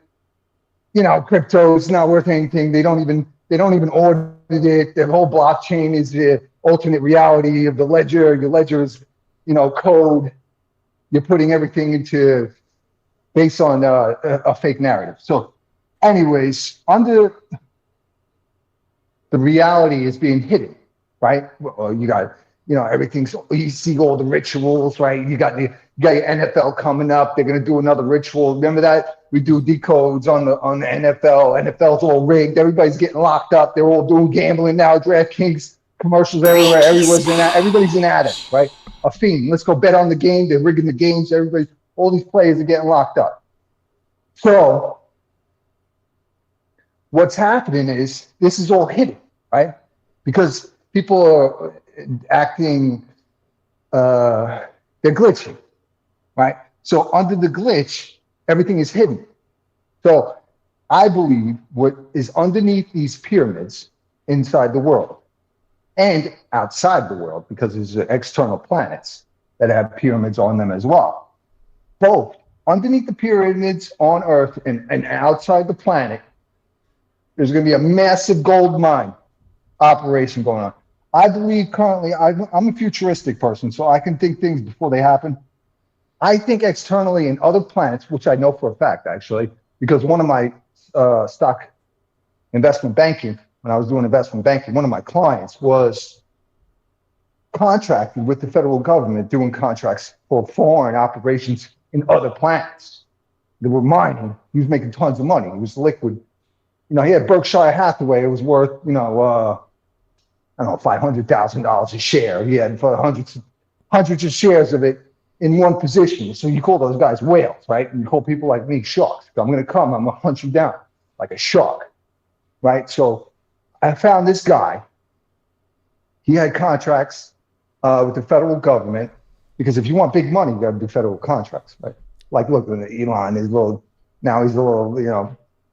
he's a little weirdo. But anyways, he did help with the freedom fight, right?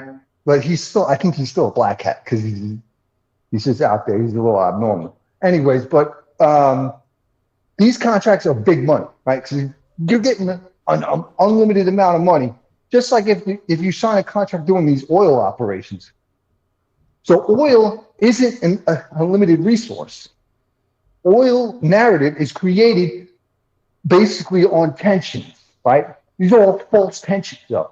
I think everybody can be at peace. Like, growing up, I had a lot of smart friends that were in all different types of religions, which I like everybody, right? But the tensions is a fake thing. Like, it's like, you go to one area of the countries, another country, they have their thing that they think is, but it all connects, right? Just like the pyramids. There's a pyramid in every region. And they Central America, South America. We had our pyramid expert on the show. I think it was in 2020 or 2019, discussing pyramids underwater in the Azores, pyramids in China. Oh yeah. I don't know if you remember this. The 784 pyramids in China that have been covered by the government in vegetation, so you can't see them. And if you go to those areas and try to photograph those pyramids, they'll put you in jail in China. Exactly. It's all commodification. Like I said, we're living in a false reality. Commodification. Everything is hidden. Everything's a collectible. It's a false narrative based on they want to control it to make it seem like it's limited when it's not. Oil and gold are not limited. I was laughed off the internet. Ricky Spanish in 2012 or 2011 in my previous YouTube channel, I was laughed off the internet when I said, no, the oil bleeds oil. The world bleeds oil. It's always regenerated, and it's a gift from God. We'll never run out of oil. We have trillions and trillions of barrels that we could go through and keep going through. And if we don't take that oil out of the ground and use it, it's going to start bleeding into our water systems. The oil will start bleeding into the water. And believe me, it does if we don't take it out. And yeah, we've been bamboozled for so long about everything. Everything. Everything. It doesn't matter. Sports. Everything. And now I think that something else is going to happen. Besides, so to break away, to collapse old narratives and to get away from this derealization. Okay, what would happen is a collapse, and it will create ascension into the death of old cycles and live into a new cycle of abundance. So that was basically one of my ideas that was hijacked a long time ago, to create the whole thing about abundance, because I wanted people to be, remember I would say, well, why can't we all be rich? Mm-hmm. Right? Why does it have to be like $50 trillion to one certain person? And then every time you try to get a certain amount of wealth, there's always these hidden people that come out of the shadows, and they like do sabotaging, they do like campaigns to kind of ruin your business. Even like, so one of my, like somebody I helped build up, because I was around your channel, like 5,000 subs, and my goal was to get you up to 100,000 plus, which you're almost at right now. But so a lot of other people I've done this with, and they, eventually it pays for itself for you. You know what I mean? But I've done this with other people. I got nothing from social media. Not yet. But eventually, Mike, after you get like to 200, 500,000, it's going to be good. Dude, I got 160,000 followers on Facebook. They pay me $1.65, $2 a month. But it's not about, it's about the influence. I understand. I'm not here for the money. If I was here for the money, I would have started. You know what I'm saying? You're going to have your people. You'll have that. Anyway, so I want to talk about this other person I built up. Mm-hmm. So he made he put him into a position where I put him into this whole recycling effect, right? The cycle, life is a cycle, right? So you have beginning, you go into, another form, and then the form creates another cycle at the end. It's a circle. So the circle in itself, it could be like a fish, right?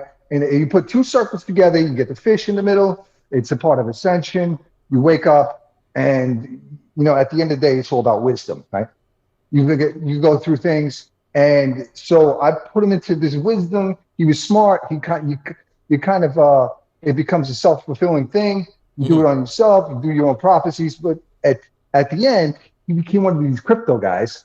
And I did crypto when it was under $1. So the Bitcoin basically wouldn't have existed if it wasn't for me, because I created that whole narrative to go into Bitcoin, because I was involved in banking. So the whole narrative was of like, oh my God, things, you got to hide the money. That narrative was created because of me. So the whole thing for him, he's like, I known him 20 years ago. So now, we're in 2025. Now he's like chasing after the crypto. I'm like, bro, it's Bitcoin's at what was like $120,000. He's like, yeah, I just put $500,000 into it. And now, it's like, what is it, 90? So he's down like probably like $300,000, $400,000. That's just in one position. So, anyways, it still goes down to like many different laws. So we have diagrams, different flow charts that will create different things in life. At the end of the day, this cycle is going to end, and that has to end for ascension to happen. So there is one person there's other people, that do copy, like they mimic the story, but I like what they do. You know what I'm saying? Like if I give you, I wrote that book. I gave you a piece of it. If you were to, take a little piece here of the idea, I would like it, because you put it out in a good way. Yeah, I do. I like certain. I see, like it's called seeding. Like you seed, and basically when you seed something, you're putting information out there. So psychologically, it expands the idea. The cycle kind of be like an 8.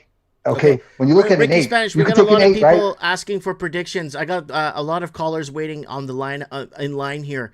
So I think it's like, again, that's the whole thing. The gold isn't going up. I think that the cycle's going to end. You're gonna go back on a gold standard, and for it to go back on a gold standard, it's going to have to go down to $1. Yeah. So There's too much currency out there. I said back when, gold was at like $1,000, that it would go to $5,000. I said, and even Bitcoin, when we first had a couple of conversations, I said 100,000. It went to 100,000. Now look at what happens after that. It's it. Right. And they're going to try to. But I also did say that, that the debt of the U.S. is going to exponentially cost more to service. So now it's $10 billion a week. It's going to accelerate to like $100 billion a week. And at that point, there's going to be a realization from this derealization that we live in fantasy land, that people are getting paid XYZ, just like football players are getting $50 million, and it's all fantasy. They're most of these guys are artificially inflated by taking juice. I know a lot of football players, they're all juiced up. Back like when, Jose Canseco was baseball, making records, they were all getting paid $50 million a year, but they're all, they got no neck. You know what I mean? So eventually that narrative, derealization, where everything is a fantasy, collapses. Yep. And it creates an awakening. Yeah. Now, what is an awakening? Something has to die. Old cycle has to be gone. So again, the old cycle will get rid of high gold, high oil. Oil's already at $50 a barrel. There's a realization into that because it keeps inflation low, right? So to keep inflation at like 3%, but all those numbers of Mickey Mouse, anyways, the accounting is all messed up, and so on different systems. Yeah, they're not giving you the right numbers. They're messing with all the data, but they're saying, "Oh yeah, we'll go to Zillow. Zillow's going to give you the data. Go to an appraiser and ask them if Zillow really matters." The bank will laugh at you. Okay, I do my own underwriting, right? Because I did commercial banking too. If somebody came to me with a Zillow appraisal, I tell them to get the heck out. Yeah. Right? Because the whole thing is fraud in itself. Okay, and everything on there nowadays is fraud. Like it's so disaster. The whole system is a disaster. It's going to fall apart like nobody ever seen it coming. It's a controlled demolition, just like 9/11. They blew up the towers. Trump showed up down there like a who's who, and Heyman and Giuliani, the freaking idiot. They're all working. Trump was already a mob informant back with Trump Hotel and Casino. He was working with the government trying to get everybody arrested back then. Now with the Epstein files, okay, and they're trying to probably black out his name. He's all over the thing. Okay, I got friends in the female model agencies. They all told me what this guy was up to. They don't like it.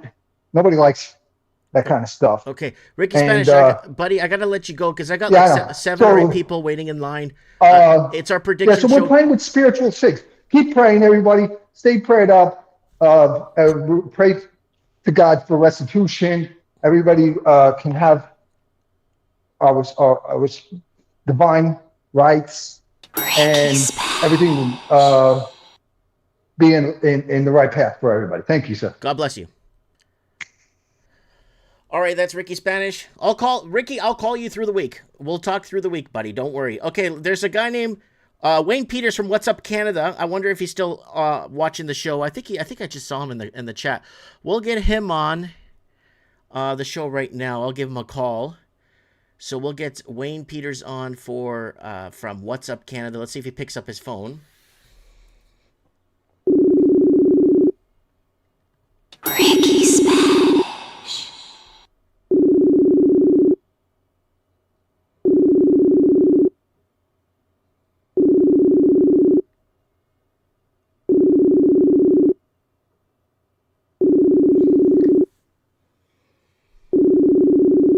All right, see if he picks up.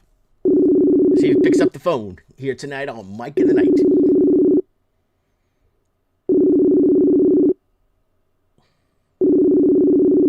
Nobody home. All right, Wayne, if you see this, try and call me back here in the next couple of seconds. See if you could call me back in the next couple of seconds here. I just called. He didn't answer. And, okay, who else we got here? We got 5 or 6 people lined up for tonight. We just had Ricky Spanish on. Ricky Spanish. And this is our 9th annual prediction show. All right, who else we got here?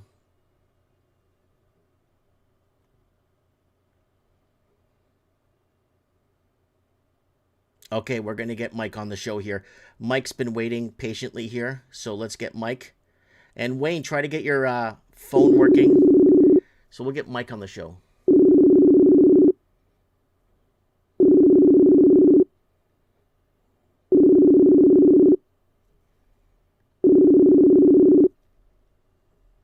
Hello?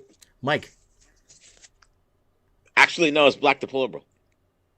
Oh, it's Black Sorry, buddy. I think I called a Black Deplorable. I'm really sorry. That's cool. You just change your usernames, guys, so I know who it is. Because I see you guys are following nobody. And I know a lot of you guys got Instagram just to call into this damn show. Yes, sir. You know it.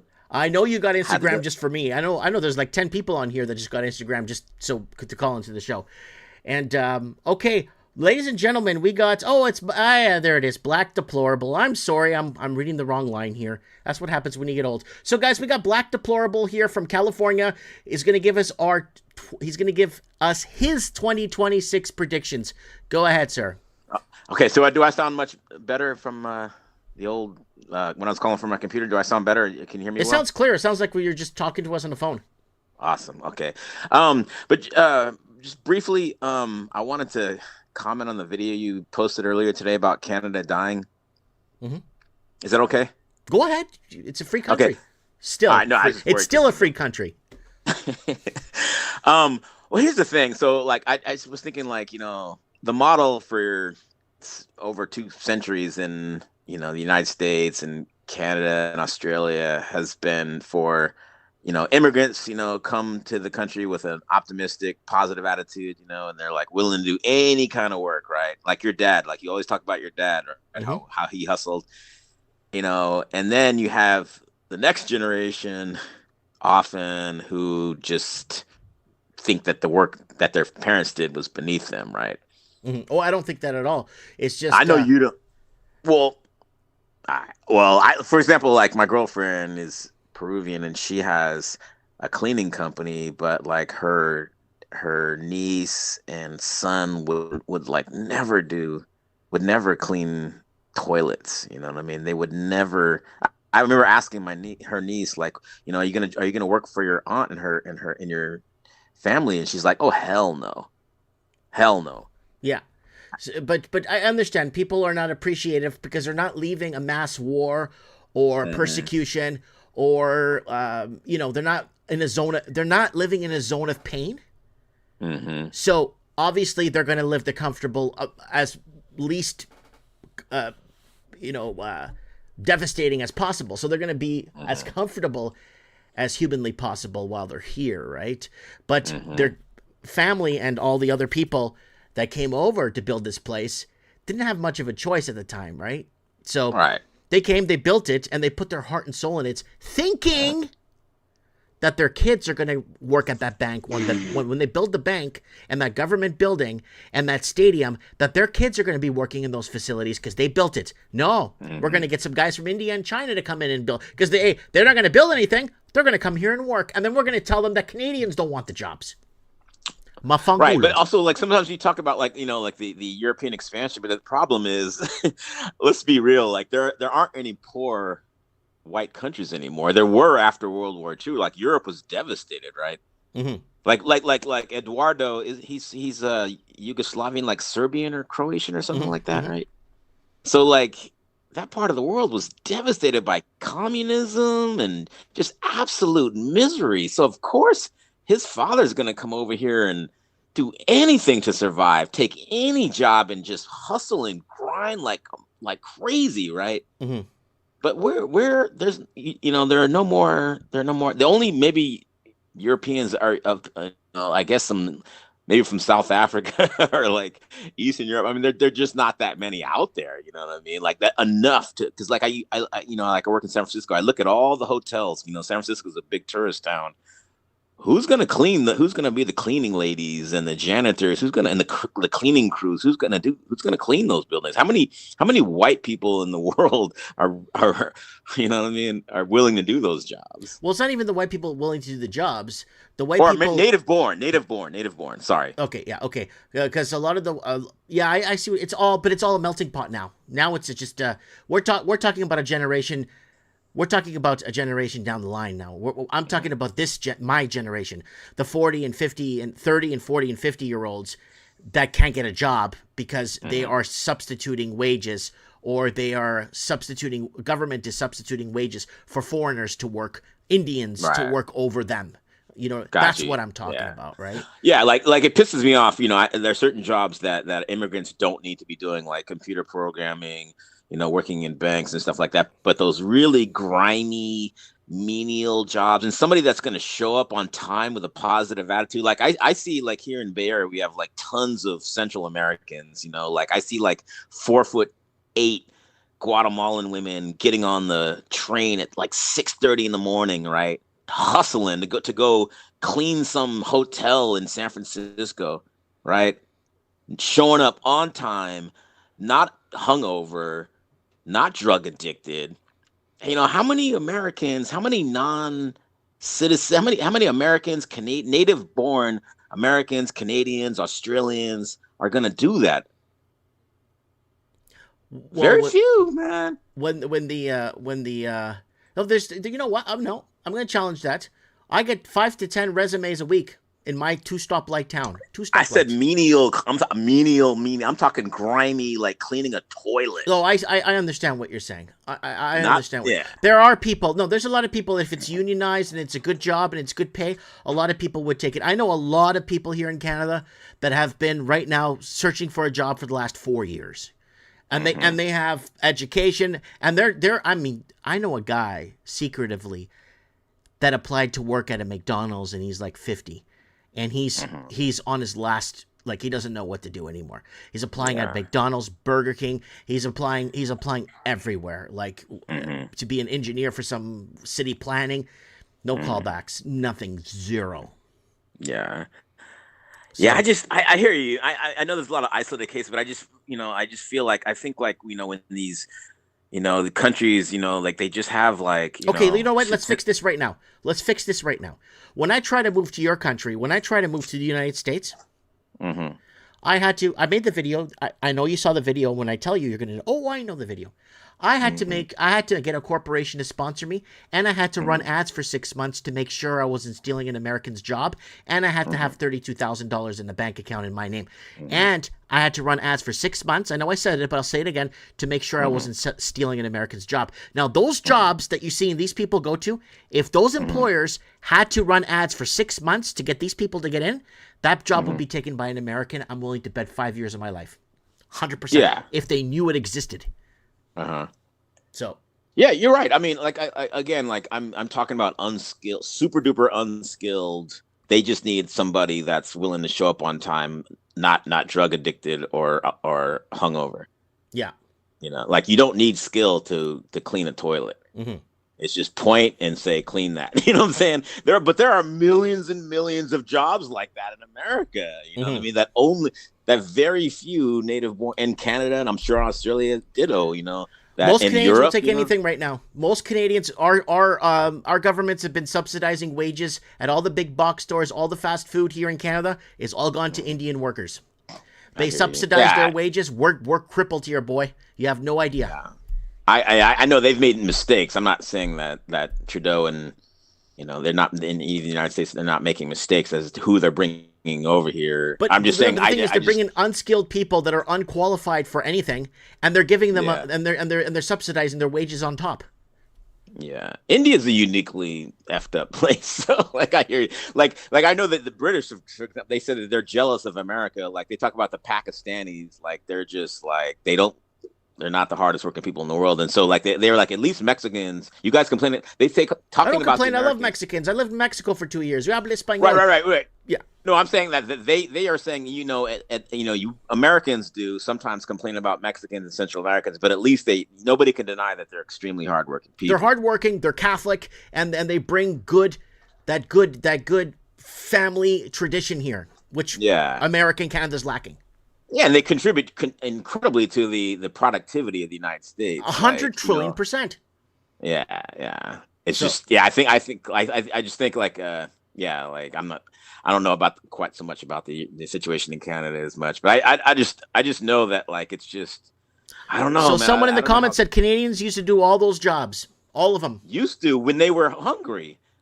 Yeah, again, but the thing is, they're subsidizing wages for foreigners to do the job instead. Yeah. So they can't even get in to do it. Right. I mean, I get you. Like, there are certain jobs that any Canadian or American will do, but I think, like, for example, like me, like I have worked some rough jobs, but my thing is, like, I'm not putting a uniform on. There's only, but I feel like an immigrant will put a uniform. Let's kick off some predictions, buddy. I want to hear your predictions.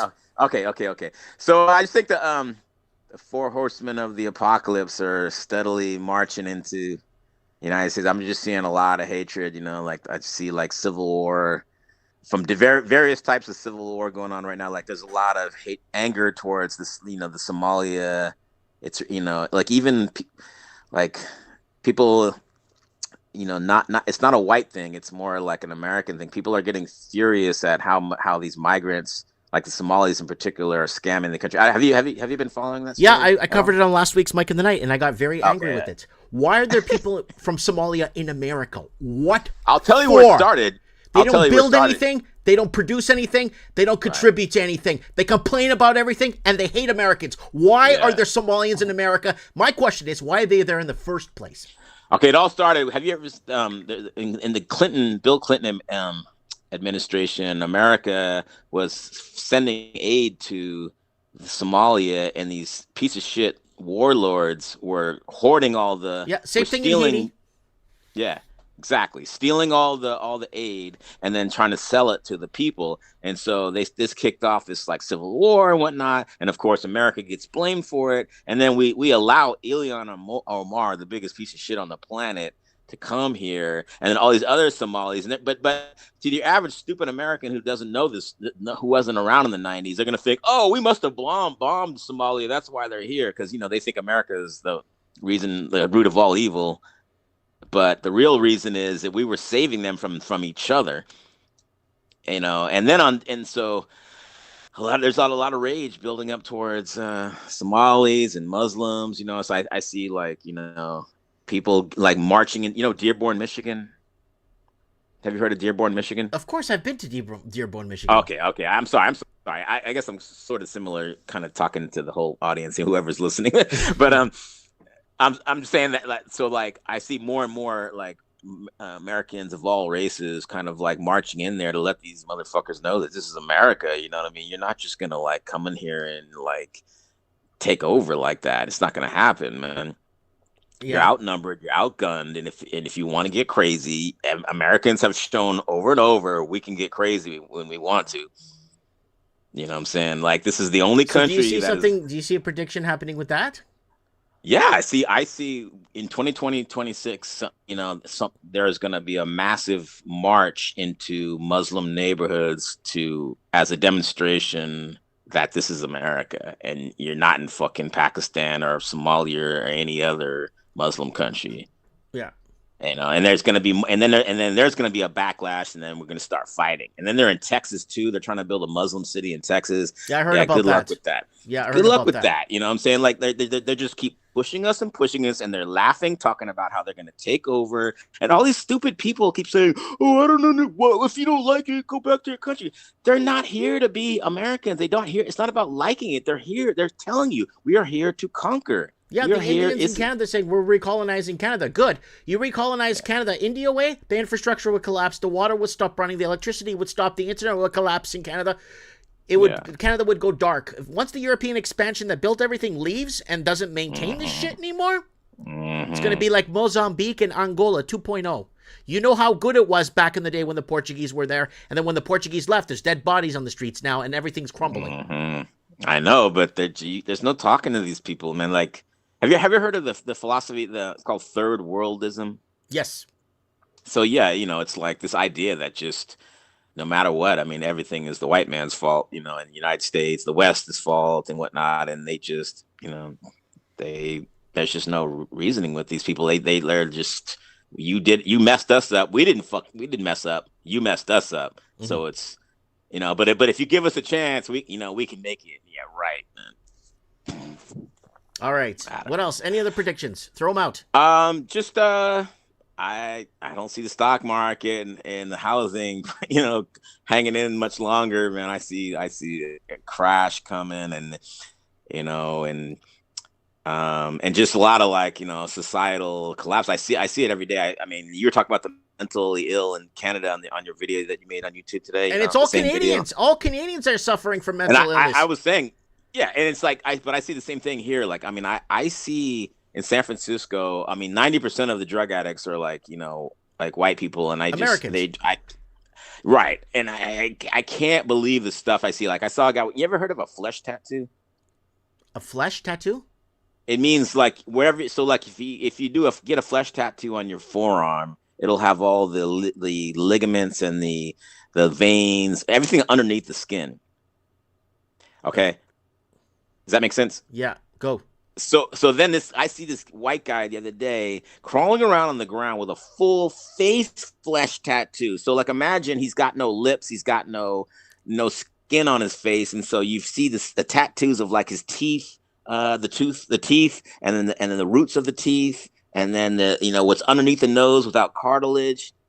It's just insane. Like, how imagine the mental state this guy was in to think that would be cool. Yeah. And he's walking around looking like this, crawling around on the ground like a damn, like I always talk about The Walking Dead. I mean, literally, like, he wants to look like the people from The Walking Dead with his face like that. Imagine how much crack and God knows what else this dude is taking to be that damn insane. It's the fentanyl that's coming in from China, or actually from Yeah. Mexico, from a Chinese factory in Juarez, Mexico. Yeah, man. All right, any other predictions? I got people lined up here. Okay, I'll let you go, man. Love you, Mike. One more prediction. Like I said, I mean, I think like, yeah, the housing prices are finally going to come down, and everything is going to, collapse because it just, it's just like we're due, and it's just I just see, like, I'm sorry, I'm not as good as you with the financial stuff, but this is what I'm hearing more and more of. Is just the housing prices are just too insane, and there's just isn't the demand to hold it up to sustain it. Okay. And one last little thing, a little quick shout out to Anarchy. I would put her in the league of some of the most intelligent Mike of the Night callers over the years, along with Supreme Cannon, Raven, Lenny Pooh, and Layla. Miss her. I miss her too. Mitch, I hope she could reach out to us sometime. And Yeah. I used to have her on Skype, and then I don't have Skype anymore because it changed to some weird shit. So I hope she could. I know she's probably listening to this show. She probably is. And if Mitch from Oregon, man, he's always got a lot of he gets it. He's a fellow American, so he understands a lot of what I'm talking about. Or I understand what he's saying. Yeah. All right, brother. God bless you. Okay. Thank you. God bless you too. All right. That is Black Deplorable, guys, on Mike in the Night. All right, let's get our next caller, Wayne, in from What's Up Canada. Hopefully he could pick up, hopefully he understands this whole Insto thing here, and we could go from there. Yeah, let's rock and roll.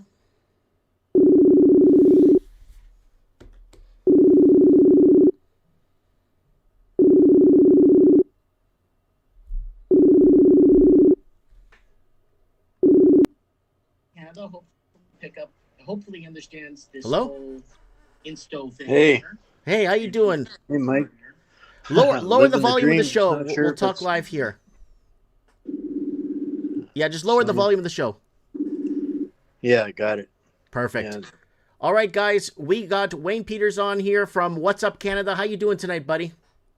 Living the dream. Just not sure if it's Stalin's, Castro's, Mao's, Pol Pot. Take your pick. All right, tonight is our 9th annual prediction show. We're trying to get predictions out of people, and it's starting to sound like a typical Mike in the Night, but all right, what do you got for us, buddy? What do you got for us? What do you think is going to happen? What do you feel, man? What's going on for 2026? An extension of the dumpster fire of desperation of the globalists. Mm-hmm. I think that Europe is going to back down finally. They realize that if they actually capitulate on Ukraine, it's over for the New World Order, and that's one of the big things that they have been committed to, shall we say. But they're not going to win that because at the end of the day, there is more global support for Putin there at this point than there is for Ukraine. So well, the countries that are following or with Putin are real countries with real commodities and real workforce and real manpower.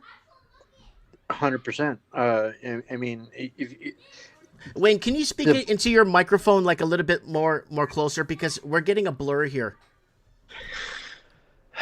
Biden was a meat muppet, mm-hmm. and that was with Trump coming into office and undoing that American center of the cabal.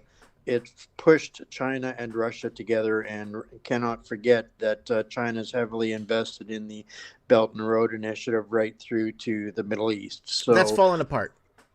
Not as fast as things are falling apart in Europe. That's the thing. Yeah. Right.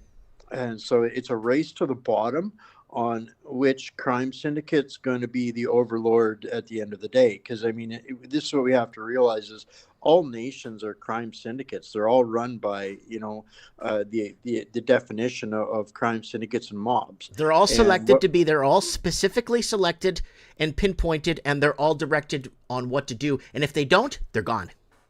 It's all about the money and the power. And we are seeing the world map shape itself under the the current regimes. Like this is really a mafia war right now, but just called governments. And this hasn't changed in 2,000 years, right? We somehow think that because we have nation states and borders that this has changed. It's new. It's different.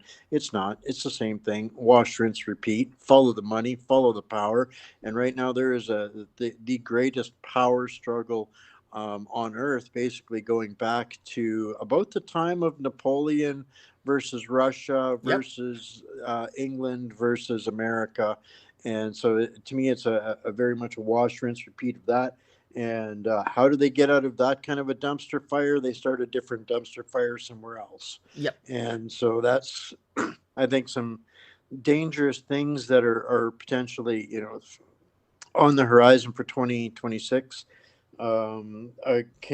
Canada is, in my opinion, it's going to have a financial collapse. It's going to make 2008, maybe the dirty 30s, look like a practice run.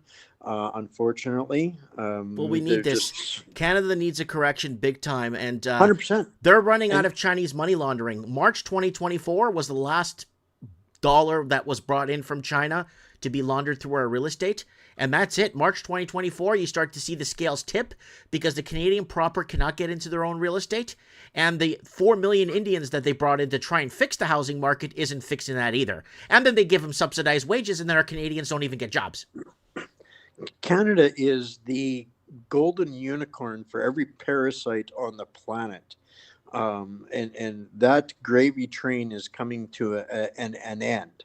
And whether it's because of the low-hanging fruit is gone for the street level creatures right up to the different levels of government. And when your enemies are destroying themselves, you stay the fuck out of the way, right? And that is basically Trump's position on the WEF, UN, Fourth Reich versus China.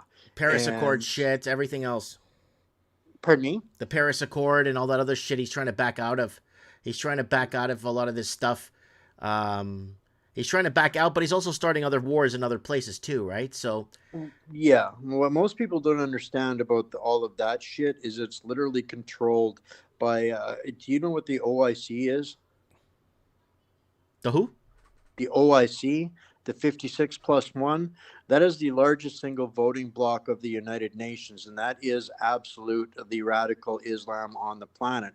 So this is how we end up with people like Tedros running the WHO and all of that guy's a war criminal. Absolutely he is. Absolutely he is. But this is get Nigeria as human rights judges. All of this shit. The mass migration is literally the Fourth Reich using radical ignorant Islam to invade the West, as everybody knows. But it's the who's getting paid to do that? They run the United Nations, right? And this is why we're seeing such a vehement conflict of ideology between political Europe, which has been captured by Islam, political Canada, which has been captured and torn apart between they're trying to make bank from all three sides, India, Islam, and China. So they're trapped in the middle. So Carney's pillaging the country, getting everything that he can out of it while it's still there. And there's going to, then it's who's the next highest bidder? Canada's going to be balkanized. It will be 3, 4, maybe 7 different countries, or well on its way by the end of next year. It's going to happen faster than people think. To me, it's a race, honestly, between Quebec and Saskatchewan, not Alberta. Alberta is leading in the PR and narrative department when it comes to that, but they're not playing with the accurate information yet. So they've still got a learning curve to go through before they get there. That Quebec doesn't have to go through because they know and fully understand. And Saskatchewan is going to be better prepared for it than Alberta. So Alberta has a very tainted well when it comes to the independence thing. So they're going to have some stumbles and some roadblocks to do with that. But at the end of the day, Canada is not going to exist in any capacity like any Canadians know it right now I mean, barring a freaking miracle of divine intervention, Oh, I've been because calling for this. I've been calling for religious biblical intervention now for over 10 years. I was living in downtown Vancouver when I was seeing a $300,000 house get bid up by Chinese money launderers to $2.4 million. And that same house you could buy in Alabama for 40 grand with more land and a pool. I saw it. I saw it firsthand living in Vancouver. How I have money saved to buy a home in this country. I go and I'm like, I'm going to buy this house. We look at it, and then they got these cell phones out, looking at these Chinese guys in suits, and they're looking at the house, and they're bidding over the phone, and they're outbidding the local Canadians. And that's just through real estate. We could go through bank. We could talk about every different line of how we're getting scammed in this country. But that's just the real estate side. And the real estate hurts me the most because that's what the average person wants. The pursuit of happiness, the American dream, own a bit of land, raise your kids, and that's it. But they took that from us. They took housing affordability away. They took food affordability away. And now they took our jobs to give to migrants because they're being subsidized. So I'm on the aspect, you're on a more grand world stage thing. I'm more on the average Canadian proper getting shafted left, right, and center. And if these people don't wake up, they're going to end up in the streets. Well, I haven't got to that part yet, but I do a lot of that on my show. And the real estate market is nothing but a giant Ponzi scheme. It's been super inflated for decades and decades and decades. And unfortunately, the government hitched their wagon to that as our GDP. And so now they're stuck. They cannot undo what they owe to their own masters. So insanity is unsustainable. The only conclusion is complete collapse of that. If that is what our GDP is based on, which it is, and everything else has been destroyed, there is nothing left but bread lines and UBI. And if you go on if you get on my YouTube channel and search across my channel and type in GDP, there was a video we made in 2017 that Canada's economy is too dependent on housing to build our GDP, and it was sitting at 73% in 2017. So it was already passing everything else that we export. Housing was the number one thing.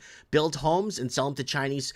We have Steve Soretsky on the show too, like 10 years ago. And he's like, yeah, they're building homes to sell to Chinese investors. They're not even building it for Canadians anymore. That's why we have a pandemic of 4 million or 3.8 million empty homes across Canada. And not only that, they're keeping them empty so that these corporations can use them as tax deductions and expenses and make billions back on empty buildings. And that creates artificial shortages for the average Canadian proper, and it creates bidding wars. And the Canadian proper is just not fit. And then our government steps in and says, well, we're going to create first-time home buyer loans. What the fuck? A first-time home buyer loan? You're born and raised and educated in a country, and you work full-time, and there's two people working, and you need a first-time home buyer loan? What the fuck? This has been as predictable as the clock, man. You can buy for $40,000 US. You can buy a house in Texas. It'll cost you between $500,000 and $750,000 up here. Oh yeah, I was doing those, Wayne. If you go back far enough, when you look at my older stuff, I was making those comparison videos back in 2013, 2014, when they were bidding up homes in Vancouver, millions over asking, and I would open up a real estate site in the United States, and I would focus on Florida because I lived in Florida for 5 years. So I would focus on Florida and areas I've been to and lived in, and I know they're safe and they're not garbage or whatever, right? And I would compare the two areas. And people are like, holy crap, how is that even possible? Fast forward to 2025, those same homes that I was looking at that were $800,000, $1 million are now $2-3 million. And the ones in Florida are dropping because incomes and wages in Florida are tied to real estate prices, not Chinese money laundering. Well, that's the word right there. Canada has been the Maytag laundromat for money laundering since Cyprus collapsed. Right. And for the last 40 plus years, Our government has been compromised and captured, and it's no different than in the gangster movies when one mob sells a coin laundromat to the next guy in the mob, or gives it to him as a prize for doing good. That's what Canada has basically been for the crime syndicates posing as government for the last 45 years, and that's just can't be maintained. And the problem that they've got is that too many of us have started to figure it out, and they were too late and a dollar short on the censorship, because now there are thousands of guys like you and me, and they cannot put it back under the carpet. So the only thing that they have, choices that they have left, is to collapse and control us. So it's going to get uglier for Canada before it gets better. Unfortunately, that's my prediction for 2026. Okay, all right. Any parting words? The king always has one move left, brother. All right. All right. Thanks, Wayne Peters from What's Up Canada. Leave a link in the live chat, please, to your channel so people could like and subscribe, please. Yeah, you bet, man. All right. God bless. Thanks for having me. No problem. All right, that's Wayne Peters from What's Up Canada. I messaged him a few times. To see if he wanted to do a collab. So I am out there trying to find like-minded people. I've been trying to find like-minded people for years. And some people get back and some don't, or some people don't get the message. But now, there we go. What's Up Canada? Paul, PDS10 is my bodyguard here on the show. Put the link for his channel in the Facebook, in the YouTube chat too, and put it in the Rumble chat too, please, if you can. All right, let's keep going. And we're on fire here tonight on Mike in the Night Prediction Show. What is going to happen? Where do you see it happening? So we got a caller in from Australia, United States, Canada. And let's see who else we could get on here. There it is. What's Up Canada on Rumble. Yeah, I'll even open it up and show you guys what it looks like here. There it is. What's Up Canada. Hold on a second here. Okay, there it is right there. What's Up Canada? Right there. There he is. Wayne Peters. Lots of good content to dive into, binge watch. And we are going into winter season here in the Northern Hemisphere, so a great time to pull in some of these shows. Lots of good stuff here. Holy smokes. So there it is right there, if you guys want to subscribe to him. And there it is right there. What's Up Canada, Wayne Peters. Thanks for coming on to Mike in the Night, episode 628. Guys, someone's messaging me, what season are you in, Mike? We are season 33, episode 11. Season 33, episode 11. 33. Yeah. I'm going to get old and die on this show. I'm not kidding you guys. It's been that long. No, that's just Mike in the Night. Our previous YouTube channel in 2012 that got deleted for bullying. It wasn't medical misinformation then. They never called it that. It was bullying, right? So, all right. Never lose sight. Okay, the comments are moving kind of quick here. I got to go back to the other chat because Nancy McAvoy, what's up? How you doing? Thanks for being here. And we got PDS10 putting the link there. And we got, who else we got here?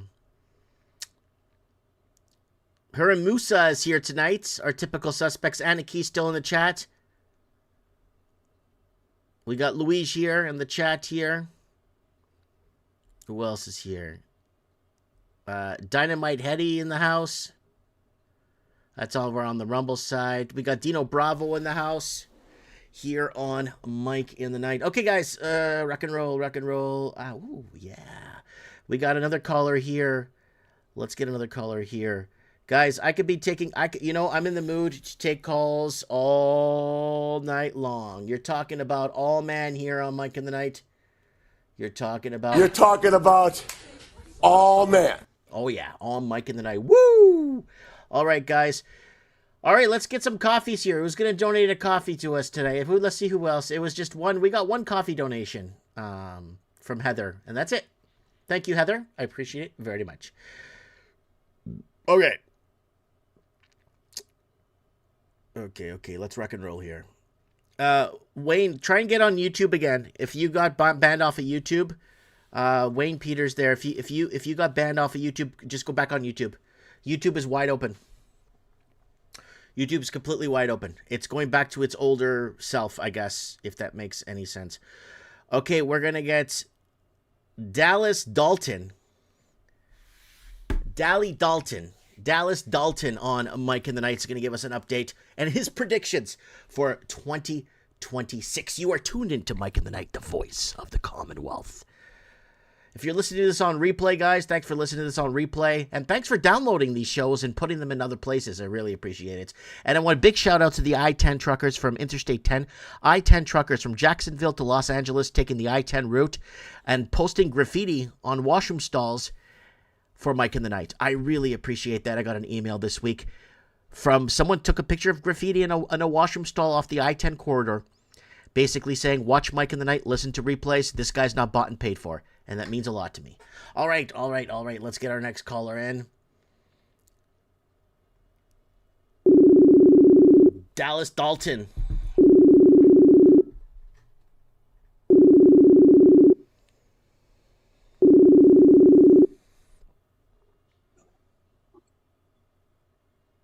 Hello? How's it going tonight, Mike, sir? Hey, good night. I know you're on the East Coast. I know it's getting really late where you are. But you have to remember, this is Mike in the Night. Yeah, there's no worries on. I got nothing to do tomorrow, pretty much now. So. Okay, tomorrow's Tuesday. All right, 2026 predictions. I need to know what's going on. Predictions for 2026. Well, I see nothing really good coming down the pipeline, especially for Canada. I thought things were starting to, get a little better around here, but I guess I was wrong. So what is happening?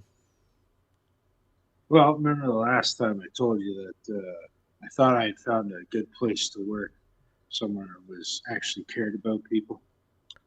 Oh, okay, I remember that. I was actually happy for you. You found a place that people care about each other. Yeah, it turns out I was really wrong. I was just another number. Oh, I'm sorry to hear that, bro. Yeah, they laid me off there due to shortage of work. It seems to be the going trend around here. I keep hearing it more and more. And, are they blaming Trump too for that? Because they blame Trump for everything. If the Canada housing market crashes, they're going to blame Trump for it, even though they don't look at the Chinese money laundering and the artificial shortages. Yeah, no, they weren't blaming that, but I'm a little confused about the reason they gave me. It was really weird, and none of it made any sense. Because they were complaining about me not working fast enough, but then a week later, they're laying me off due to shortage of work, and then telling me that something to do with their contractors, the people that are coming to them for work, are not returning any of their emails, which is very odd. So it's like something's happening. Something's going on, and I don't know what to make of it. Interesting. So I got this big feeling we're on the verge of everything just crumbling. That's my prediction. Well, everything's toothpaste. Everything's toothpaste together. So prediction 1, everything's gonna crumble. Okay. Carney is he keeps pushing this digital ID crap. That's starting. Well, he has to. Remember, I made that prediction. Oh yeah, I remember. I remember when everyone was making fun of me in November 2022. I said a man named Mark Carney's coming, and he's going to be your prime minister, and there's nothing you could do about it. And everyone was making fun of me, saying that guy is a banker, Mike. He's not a. That's a banker. That guy's not a politician. Unsub.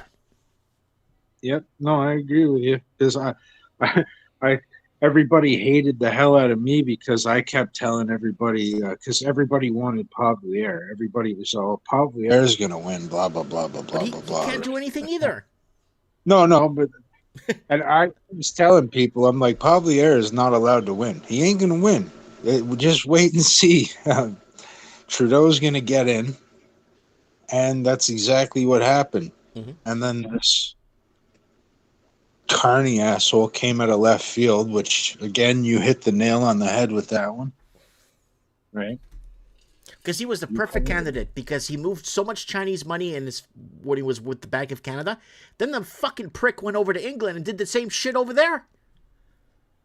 Pretty much, yeah. That's exactly what happened. All right. Give us more. I don't know what to make of it, anything. Like, and the homeless thing's starting to really ramp up around here. Starting to see more and more of that. Come on. Come on. It's like minus 40 there. And isn't the homeless ramping up now? Yeah. There's a site that I got on my Facebook. It's called Weird Shit You See in Kitchener-Waterloo. And people are I'm starting to see more and more of people living in the city doing the van life thing, living in motorhomes and vans and cars and such. So it's not just tent cities now, but everybody's starting to do this vehicle thing. You know, I just want to add something. I want to add to your prediction. I think people will be living in trees. And don't laugh at me when I say that, because in New Zealand, when the Chinese were laundering so much, because New Zealand has 5.5 million people, okay? And the Chinese were laundering billions into that country in 2014, 2015, 2016. It got so bad in New Zealand that they had 53 people living to, like 53 people, we covered it, the article's up, we read it, 53 people living in one house. And then we had people that were living in trees. Wow, I didn't hear about that. Yeah, we covered people living in trees. The video's up. That's how bad it got. The Chinese money laundering was so rampant that the average tear down Mickey Mouse like junk built house in New Zealand that was worth maybe 200,000 New Zealand dollars went for millions. Wow. Yeah. Continue with your prediction. Go ahead. But pretty much I don't see really anything good coming out of 2026. I think there's going to be a lot more job losses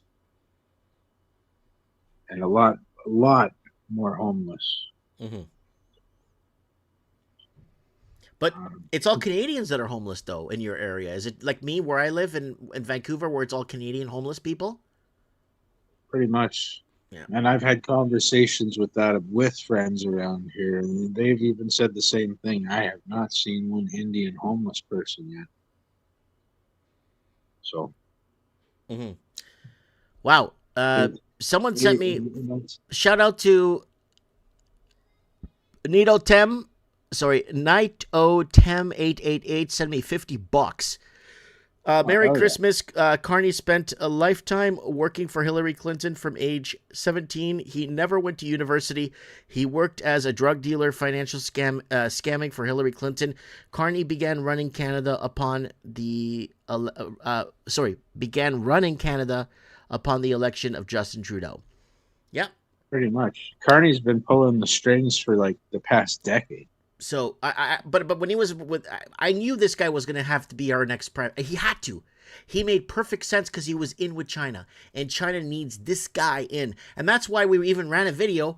I don't know if you remember during that election where I said that several million Chinese were in Canada, Chinese nationals living in Canada, received an email. Do you remember that video I made where they were forced to vote for Liberal? You vote for Liberal. And they were giving out cards in downtown Vancouver by stadium. They were giving out cards with the Liberal thing and the Chinese Communist flag on the other card saying vote Liberal, right? For the Chinese nationals living in Canada. Yep. I actually signed the petition that I came across, but there was actually some people around my town here that were trying to get supporters against the CCP. Well, you got to do what Little Rock, Arkansas did. With the governor of They were a bunch of the Falun Gong. Have you heard of them? No, who are they? I may remember who they are if you tell me. Well, it's people that it's a type of practice. It's like a wellness thing. Like it's called Falun Gong, but they were being basically hunted down all over China a few years back. Interesting.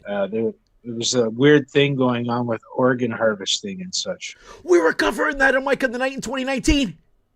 Yeah. Go back to our old episodes. We did a whole special on organ harvesting, and we had that guy from Taiwan come in that escaped China to Taiwan, and they were driving around in these weird unmarked vans going through different cities and kidnapping children and women and men and actually getting their blood types and actually harvesting them for organs while they're still alive. Yep.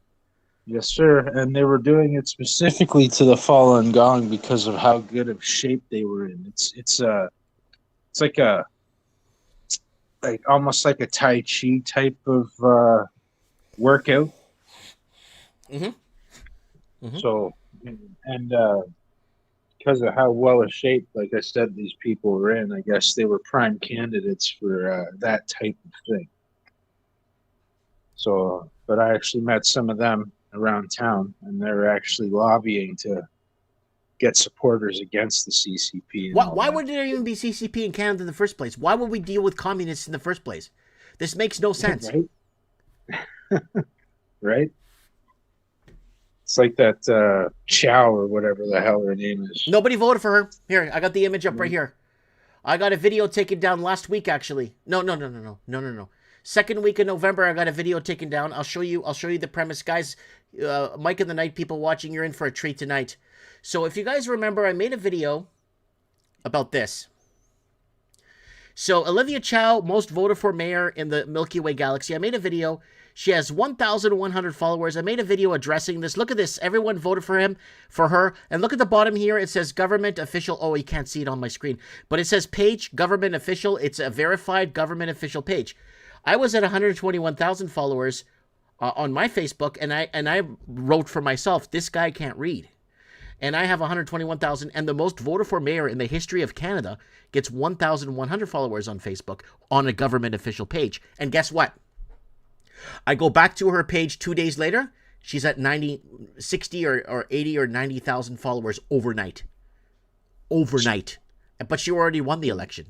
So why the next day get 90,000 followers? You get what I'm saying? Oh, yeah. So I made a video. Yeah, I made a video exposing this, and then I went to her website or her Facebook page. She has 80 or 90,000 followers the next day, and they took down my video like 2 weeks ago. Second week of November, they took down my video, and I posted it right after her election or selection because I believe no one voted for this lady. Nobody.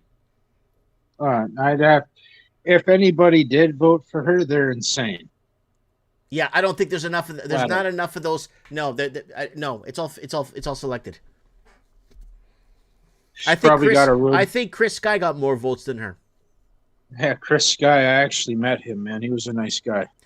I'm willing to bet you a shiny quarter that he got way more votes than she did. Way more. It's all fixed. But all right. Any more predictions?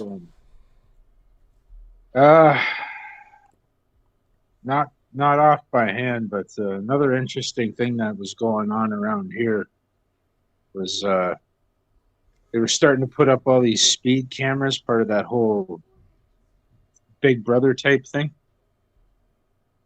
So they put in all these speed cameras, and there was such backlash. People were cutting down telephone poles just like they were doing in the UK. They were cutting down these poles that these speed cameras were on. And now, old Dougie Ford there decided to remove them all. So now all the speed cameras are being removed. All right. Nothing makes any sense anymore, man. It's just a complete shit show. Okay, I got callers lined up. We'll get you on soon enough, buddy, and update us in the future. We'll get you back on next year, I promise, buddy, or Christmas or New Year's, whatever. We'll get you on. We'll get you on soon enough. Okay. Absolutely. I'll try and dig up some things to talk about. I know something will come up because this. I don't know what the hell is going on anymore. So. All right. We'll get our next caller on. Thanks for calling. Awesome. Thank you for having me, Mike. God bless you. God bless as well. Oops, I cut him off. Yes, have a good night. Have a good night to you too, sir. All right, we got No Way Jose, and we got Corey that wants to call in. And No Way Jose, I'm just trying to see who's going to come on next. You know what? We're going to get No Way Jose on first because the other person is on the West Coast, which is our time. And No Way Jose is in Chicago. So let's go to Chicago first because I know it's approaching 11, 20, 21, 22, 23. It's almost approaching midnight there. So let's get No Way Jose on first, and then we'll get Corey on after. All right, let's get No Way Jose on.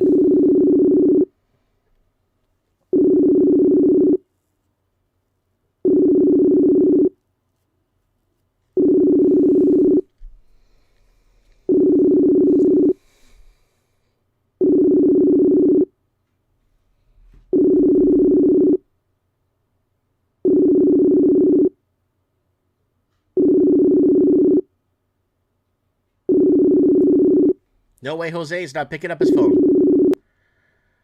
No Way Jose is not picking up his phone.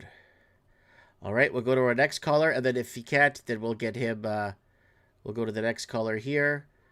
All right, guys, fire off your predictions here tonight. Fire off your predictions 2026.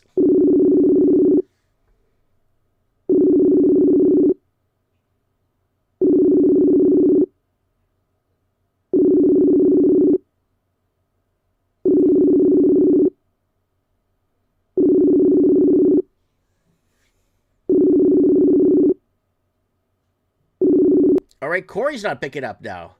So our callers are our callers. Oh, No Way Jose's calling back. Here we go. Hello, join call. Hey, how's it going, buddy? Where are you? Hey, ¿cómo Hi, estás? Mike. Hey. How are you? Yeah, you know how it is. You win some, you lose some. All right, I know you've been prepared for this show. Fire off your 2026 predictions. Let's go. So, I heard from a friend of mine today, Mike, that the city of Chicago government, the local government, might shut down. I'm not sure where he got the headline from, but that's what he told me on the phone today. Really? Yeah. That's actually a big deal. If the government, your postal, your trains, your buses, your police, everything goes down. Pretty much. Wow. And we think it's due to the government's poor spending on illegal immigration. Well, Brendan Johnson's an idiot. You know that, right? Big idiot. Yeah. You're in America. You're allowed to say that. You're in a free country. Okay, continue. Exactly. So because of his poor government spending, and if this government shutdown does happen at some point next year, I could see like Chicago, like the mayor asking the federal government to bail him out. I don't think the federal government will bail him out. I don't think so, because he won't comply. No, cities like Chicago don't go bankrupt, buddy. They have 4 layers of government. SA, 4 layers of government in that city, in the state you're in. There are 4 layers. So there's no way. There's no collecting taxes on every front, collecting taxes on everything you do in that city, and they have no money. What the fuck? Yeah, like what the heck? What the hell? What the fuck? Mm-hmm. I could see this happening like for other liberal cities in America too for next year. So you're seeing a lot of bankruptcies, like you probably see places like maybe like other cities like maybe Los Angeles, San Jose, maybe San Francisco. Oh yeah, New York, Manhattan, yeah, New Jersey maybe. Especially with that new mayor now, who's a pro-socialist. Yeah, I can't believe that. I can't believe Americans went to the polls. If the Twin Towers were taken down by Muslim radical Islamist destroy America, why would they vote in a Muslim as a mayor? I mean, it just doesn't make any sense. It doesn't make any sense. It was rigged. Yeah, it's just like everything else is rigged. Just like everything else. And like with the midterm elections, Mike, coming up next year, like, I could see more fear mongering from like the lamestream media and from the far left, saying, oh, that you need to vote now, that these Republicans and conservatives are going to destroy our country. Mm-hmm. And they're going to use more fear mongering, like, ICE raids going after immigrants, which they leave out that it's illegal immigrants they're going for. Yeah, if you're illegal, you're illegal. You know what I'm saying? Exactly. When Canada went on the deportation raids with the Portuguese in 2006, 7, and 8, They came on a path. The Portuguese came on a path to citizenship to build a country, and they still got raided and picked up and at high schools and workplaces, just like Donald Trump's doing. Remember, I predicted that if Trump gets back into office. You sure did. And here we are. And you experienced it too, so we know that what you're telling is facts, and you can ask ChatGPT as well. Yep. All right. Any other big predictions? Come on. I know you got something.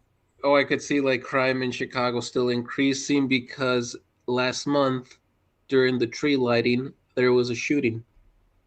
At least 2 shootings in downtown Chicago. That's pretty intense, bro.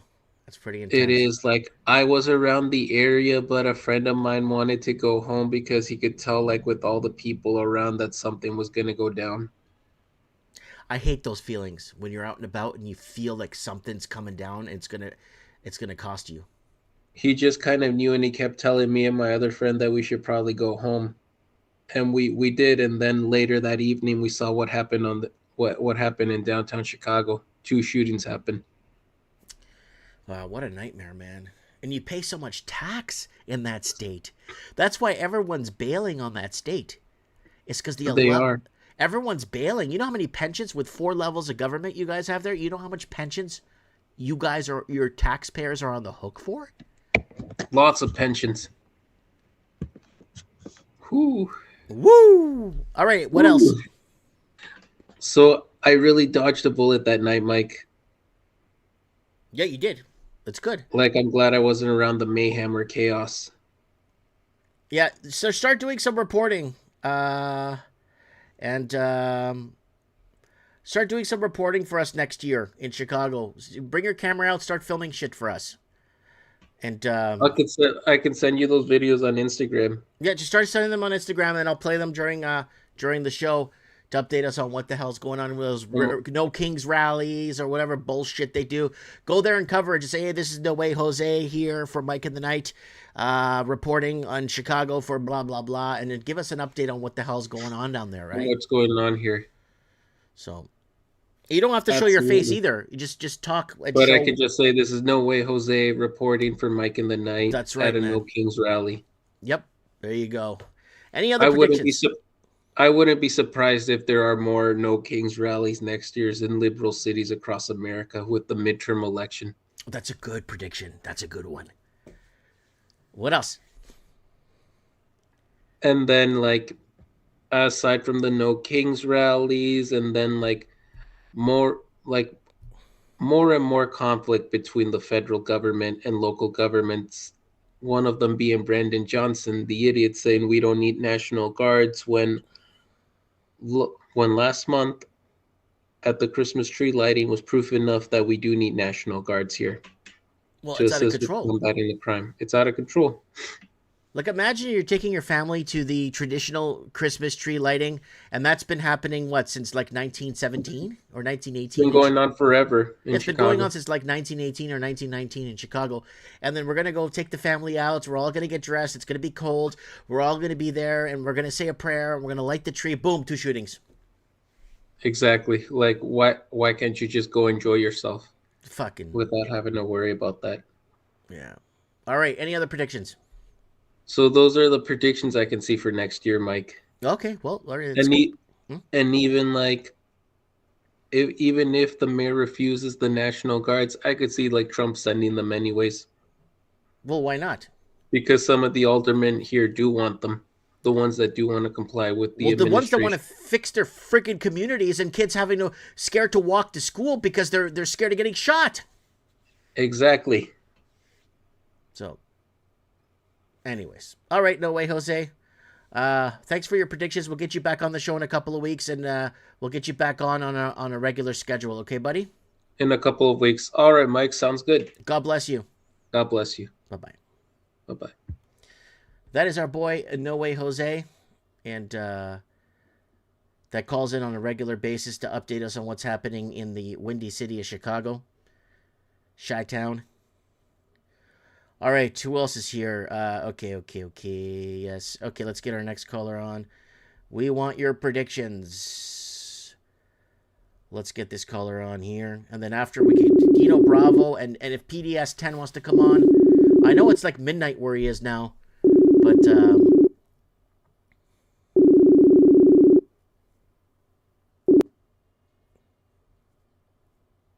hello. Mike in the night, how are you doing? Good, how are you, my brother? Good, it's been a while. Oh, it's been like 4 weeks. For me, no, it's been like 4 months, I think. Oh. Yeah, last time I was on, you were still on Odyssey. No, man, I haven't been on Odyssey in ages. Yeah, that's the last time I called in. I think it was like maybe around like February or March or something. I don't know. Oh, yeah, anyway. I got kicked off a Rumble again, remember? Yes. I kept getting kicked off a Rumble because when you say things before Russell Brand and all those Rumble heroes, they don't like that.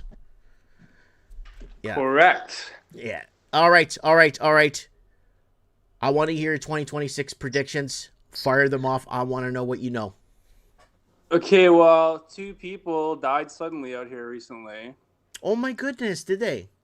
Yeah, one guy's a 68-year-old surfer guy from the States, moved here, married a rich chick, because everyone who moves here is rich, because this is the playground to the rich. He looked healthy, he had love, he had access to all the best food in the world. He just died on the beach in his wetsuit, I believe, 2 in the afternoon on a Wednesday. All right. Interesting. And another guy I know who was a pro snowboarder guy who moved here and bought a home because you got to be rich in some sort of way to move out here to the playground of the rich. He got pancreatic cancer out of nowhere. Now he is no longer with us. He was a really nice guy. Pancreatic cancer. And he was about maybe 48. Whoa, it's my age. Yeah, so out here we have defibrillators at all the beaches. Whoa, say that again. You have what? Defibrillators. Come on. Yeah, it's this white, you'll see this white box with a red heart on it. It says AED. I'm not sure what that stands for. I believe you. Yeah, It's just... yeah, it's actually not funny, but I mean, it is funny. No, I'm not laughing at it. I'm just like, what the fuck? Like, seriously? Like, yeah, so, well, it's at, I've seen at least 5 of them at 4 different beaches. So I wonder if my prediction is we're going to start seeing more defibrillators out there. Have you seen one? You know what? Every place I went to this weekend, I went. My son had a hockey tournament, so I went with them, and we went to different stadiums and different places to play and stuff. I saw defibrillators everywhere too. Yeah, well, that's new, hey?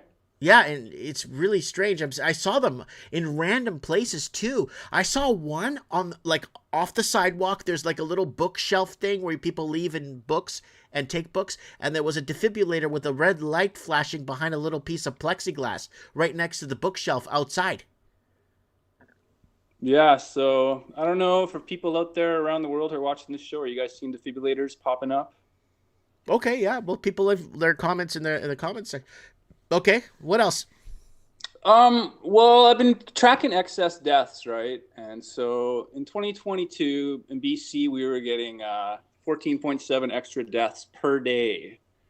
In 2023, it was down to 9 per day, and then in 2024, it was down to actually 3.7 per day. So excess deaths adjusted for inflation are coming down in BC, according to stats off the BC site. Mm-hmm.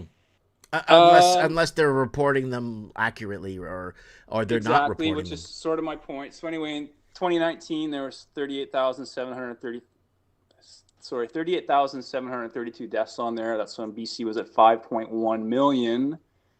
We went up in population by 500,000.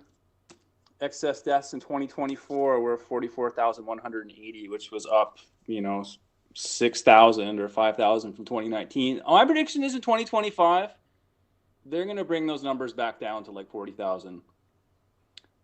They're going to start putting out stats saying that the excess mortality has flattened, we'll say. Okay. Even though everyone I'm talking to has cancer, it goes back to our video we made back in 2018. I'm sorry.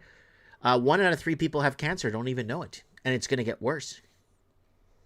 Right? Well, the stats are showing the death numbers coming down. I'm not naive enough to believe the stats. I think that there's someone there going, we need to do something about those numbers, guys, because people are figuring out. So I'll be curious to see if 2025's numbers, our death rate in 2019 was 7.6 per 1,000. Last year it was 7.8, up a tiny bit. These numbers don't mean much to anyone, but I'm wondering if that number will come back down to 7.6. Bit of a prediction there. What else? We got the Chilean election coming up next week. The Chilean, yeah, that's correct, yes. So, and there's already word of corruption in it already. I haven't heard much about that, but I guess I haven't been whatever. It's interesting. Like they have some countries have this thing where they have a whole bunch of candidates, and then they have their election, and they have the runoff. Mm-hmm. Like I mean, when I was looking into Ukraine stuff, like when they had the runoff, when they had the election in Ukraine, Zelensky won like a quarter of the vote in the original round, and then he won the second round by a landslide. They always say, "Oh, Zelensky won by a landslide," but no. He got a quarter of the vote in the first round. So moving on to Chile, you got the communist woman whose name is Jeanette Jara. She got 24% of the vote, which was the lowest that a left-wing party has got in Chile since 1990. I was just reading. The other guy's name is Antonio Cast, who's like the Trump of Chile. Yes. I've been following him. I've been following his campaigning. I mean, to me, he's not that Trumpy, but he got like just a percentage point less than Jeanette Jara, they're actually called the Communist Party, I believe. So anyway, it looks like the right is going to win in Chile. Mm-hmm. So we're going to see a Bolsonaro there. No, I don't think Cass is like a Bolsonaro. He's just like a sort of legacy Chilean sort of wealthy guy from what I can tell just by looking at him. The only thing I saw in a talk, he was up at the northern border of Peru, which is just sand. And he's saying, if you're from Venezuela or a foreign country, if I win, you got 2 months to get out. You can take all your stuff with you. But if you wait 2 months and we come get you, you'll be leaving with only your shirt. That's what Andre guy. What Cass said. That's what Cass said. Well, that's what the Andre guy is doing, the guy I voted for in Portugal. That's what the guy is doing. He's giving everyone X amount of time to get their stuff and get out of the country, right? Yeah, I like the way he worded it. It's like, all the stuff that you came and bought while you were here, when you came with nothing, well, you can take it with you. Yeah, it's all yours. Take it with you. Get it out of the country. We don't need it. And that Andre guy that I vote, again, in Portugal, he's doing it, but he's pretty hard-fisted. He's done with what's going on. So there's other elections now in Portugal in the next week or two, too. That I've been following too. So, meanwhile in Argentina, all the news is like, oh, Malay's on shaky ground. There's this election coming up in Buenos Aires province, which is the biggest province, I believe, or the Plata or whatever. Anyway, he ended up winning that handily, and now they have more seats than they ever thought they would have in basically the Argentina is just like Bizarro World USA. So they have their Congress. They don't have the White House. They have the Pink House. You know what I mean? So it looks like Malay's in there pretty good. So it looks like the whole vibe in South America is changing. Bolsonaro's in jail right now. I don't know if you got a chance to check out The Fake Judge. We covered that last week. There's a documentary called The Fake Judge in Portuguese, translated to English. I sent you a link of it a while ago. So it's interesting to watch for people who are curious in that story. My prediction there is he's not going to be in jail for 27 years. Oh, he's not? No. Well, he's in there right now, but I mean, there's no way there's no way that I think that Lula is going to be back in jail. Well, Lula, again, was a war criminal. Not a war criminal. He was a criminal. He was indicted. He went to jail for corruption. And I don't know if you remember our video that we made a video 3 months before Brazilians went to the polls. And I was reading in Portuguese, like to English, all the propaganda they were saying, how your vote is digital, it's safer, digital voting is the way to go. And I said, look, they're already giving you the blueprint. That Lula's going to win this. Bolsonaro will lose this next election, even though everyone will vote for him. And they did hard census across Brazil. Nobody voted for that fucking guy that won. Well, it's funny because people talk about the convicted felon, and I just go like, what? Lula's convicted felon? They love him. Yeah. But he's an actual convicted felon. He got a free condo. With the real courts and real everything, yeah. Yeah, and you know what happened to the ex-president of Argentina? The ex-president? No, what happened? Take a guess. Got a Nobel Peace Prize? Jail. Oh, okay. Yeah. That's what a lot of these politicians are facing. And they know once they lose grip and people come to their senses, a lot of these politicians will end up in prison for high treason. You see what's going on in the States, just sort of look what's going on in Argentina, Brazil, and Chile. It's just the same shit. It's like I call South America like the other America, you know? Another one is I was pretty upset about the whole ostrich thing. Yeah, go ahead. Have you heard of this chick called Anita Krishna? No. Anita Krishna was a woman who worked for Global News and then got fired because she went to a protest, like in Vancouver. So she started a channel. She's great. She's like this East Indian chick who does a really good show, you know, post-pandemic, whatever. Anyway, she interviews Jason Tedrow. Okay. Jason Tedrow was one of the 30-something virologist guys that would go onto those TV shows and manufacture consent for shooting all those birds. Mm-hmm. And, you know, they could have used a silencer, I thought, at least. Yeah. You know what I mean? But they got to make it sound more dramatic. You know that.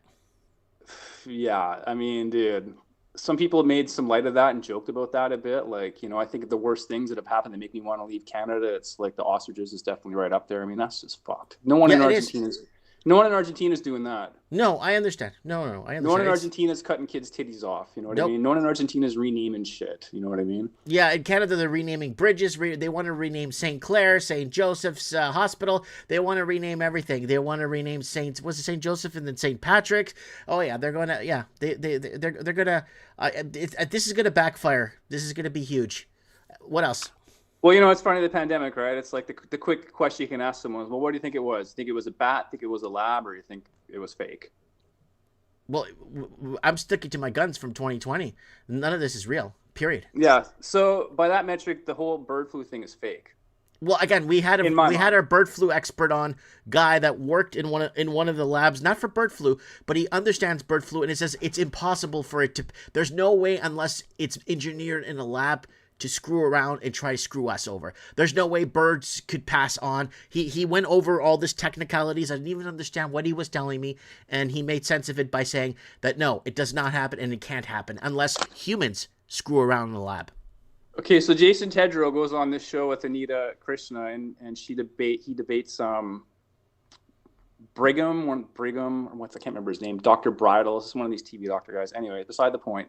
Jason Tedros goes with this weird, creepy, young Darth Vader voice and face. He goes, well, you know, Anita, in South Africa, this is how he talks, there was 30,000 ostriches, and they all died, too, because of the bird flu. So Bullshit. In South Africa, and so he's basically saying, like, this, they set a precedent for this. So anyway, in South Africa, they killed 30,000 ostriches. And I'm thinking, why the fuck does anyone in Canada care what they do in South Africa? Like, they pick the other side of the world and say, well, on the other side of the world, they do this, so now we're doing it here. And it's just like, are you fucking kidding me? Mm-hmm. And so the other story why they had to kill the birds is, well, Anita, on South Georgia Island, half of the sea lions have died from bird flu. They can't prove it. And you're watching this guy, and you're just, what the fuck? So, of course, I look it up. Have you heard of South Georgia Island? I heard of it, yes. It's a fucking rocky, icy ridge off of Antarctica. So the chance of, hey, let's go down to South Georgia Island and see if we can find some dead sea lions. It would cost you like $500,000. Yeah. Yeah. And so, you know, you get the TV doctor come on TV and go like, well, in South Africa on an island in the middle of fucking nowhere, bird flu. It's like, until I see a bunch of dead birds on my beach, like, it's bullshit. Yeah, it's all bullshit. There's a fucking shit ton of birds around here. It's all bullshit, dude. And I think I had something else here. Oh yeah, so now that like Argentina is kind of looking sort of cool. Like, if you're in Canada, you want to get the fuck out. You know, you look at Mexico. Mexico's not really that cheap anymore, bro. And Mexico's got problems. And Mexico, major cartel problems. And when I was in Mexico, and I lived in Mexico for 2 years, and one major thing I saw in Mexico was logistics. They have problems getting shit around the country. Plus, they have anti-gringo sentiment there now, too. Yeah. Well, they always did, but now I think they have more because we're moving there, right? Yeah. So I was there for 2 years, and I blended in nicely. No one even knew. They used to call me the norteño because when I speak Spanish, I sound like a norteño, and they kept calling me the northerner. Okay, so like, you know, it's in Canada in 60, you can take CPP, right? Say that one more time. I'm sorry, you said it pretty quick. In Canada, you can take Canada Pension Plan at 60. That's correct, and you could hold off longer and take it at 65. Am I correct? Yeah, or you can even wait till 70 and try and get it even higher or whatever. Okay. Which is what they want. They don't want you to take it. They want you to delay it and hopefully, you know, whatever. You know how that works. So, you know, if you're looking at average rent in BC being $2,200, in Canada being $2,200, and you're 60 years old in Canada, and you could be getting $500 a month directed into an account in a foreign country. In Argentina, you could get a place for $500 a month. Yeah, well, my house in the Philippines that we built, the $7,000 house, I could live like a king for $500 a month there, like a complete king. I'm talking about eating steak and booze and all kinds of stuff. Like, yeah. Yeah, like Asia for me is not my cup of tea. South America is. I'm sure a lot of Canadians, a lot of people like Asia, a lot of people like Latino land. I'm sure a lot of people will move to Asia. You talked about how Japan would be a good place to go for cheap rent, etc. But I think that like people are going to start looking at Argentina as a place to like retire to, because like the political situation seems like it's going to stay to the right, not crazy. Chile's sort of becoming less crazy. You know, it's insane in Chile how like a certain sector of the people are really glad that Pinochet came in and killed all the communists. Mm-hmm. Which included, well, I mean, it sounds like a fucking atrocity, but yeah. And so when you're reading the comments on social media, like people are wishing for the days of Pinochet kind of back. Like that's how far this. That's how far it's swinging. That's how far it's swinging, right? So yeah, I think Argentina's gonna start looking good a little bit, and I guess those would be my predictions. All right. Another one is I came across this guy called J.J. Cooey. Have you heard of this guy? No. J.J. Cooey is a guy that was a microbiologist that was teaching at the University of Pennsylvania. I guess he was pretty good at what he did, wrote papers, Substacks, whatever, a good understanding of virology, microbiology. He gets hired by RFK Jr. to help him write the Wuhan lab leak book. Mm-hmm. So this guy all of a sudden sort of becomes an insider. And as he was an insider, he started realizing that like all these people are frauds, according to him. And he started asking questions about the Robert Malone, I don't know, something seems fishy about him, but I don't know. You know what I'm talking about, Robert Malone? Yeah. He's the guy that kind of looks like an ape, kind of like Planet of the Apes fucking Dr. Yeah, guy. I know who you're talking about. Yeah. Who also headed just the whole ACIP meeting last week where they said no to the Hep B vaccine, so that was pretty insane to watch. Was that last week? Yeah, that was all during last week. You should go back and watch some of it, or I could update you later. But anyway, send me a link to it. And, yeah, it's like 24 hours. But I'll see what I can do about that. So this J.J. Cooey guy, he is basically convinced that all of these TV doctors that you see, like every single one of them, they're all fucking full of it. 100%.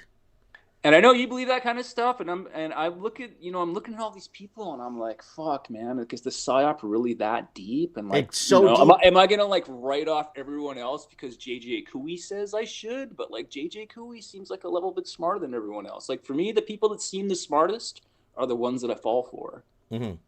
Like the people who say COVID came from a bat, they all seem like idiots. And the people who say it came from a lab, they all seem like kooks and conspiracy theories. And the people who say it was all bullshit, they all seem like the smartest ones. Mm-hmm.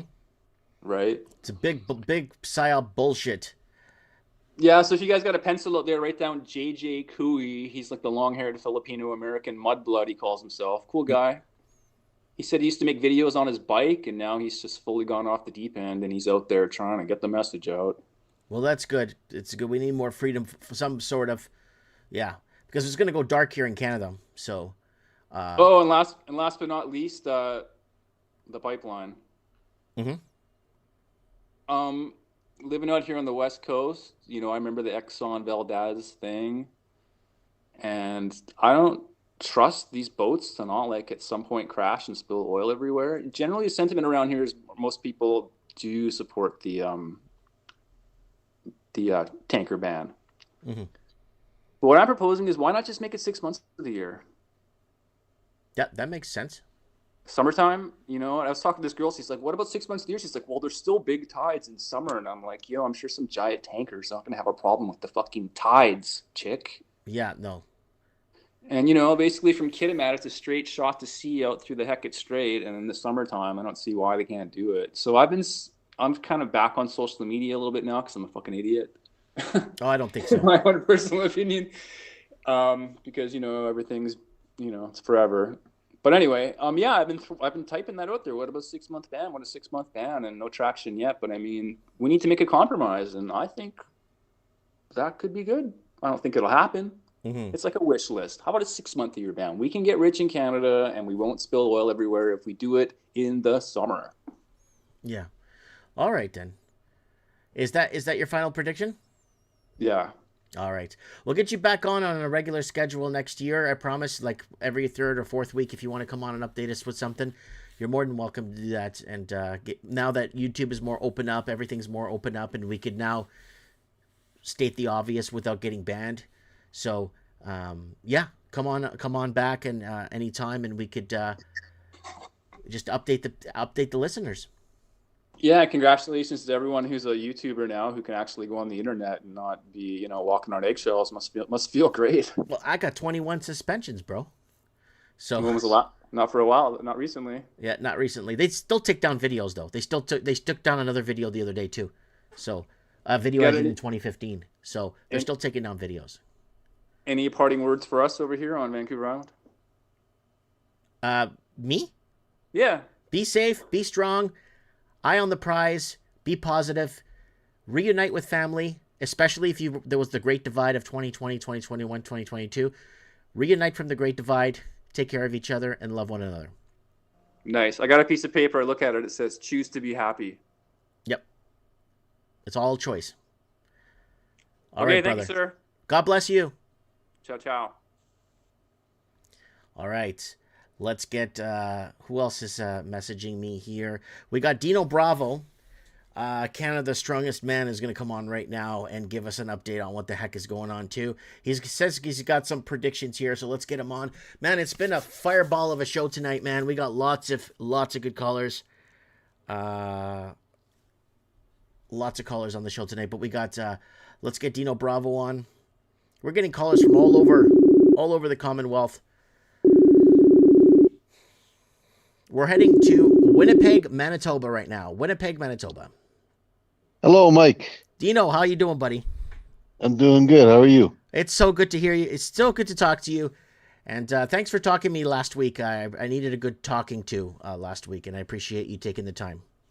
No, anytime. Anytime for a friend. All right.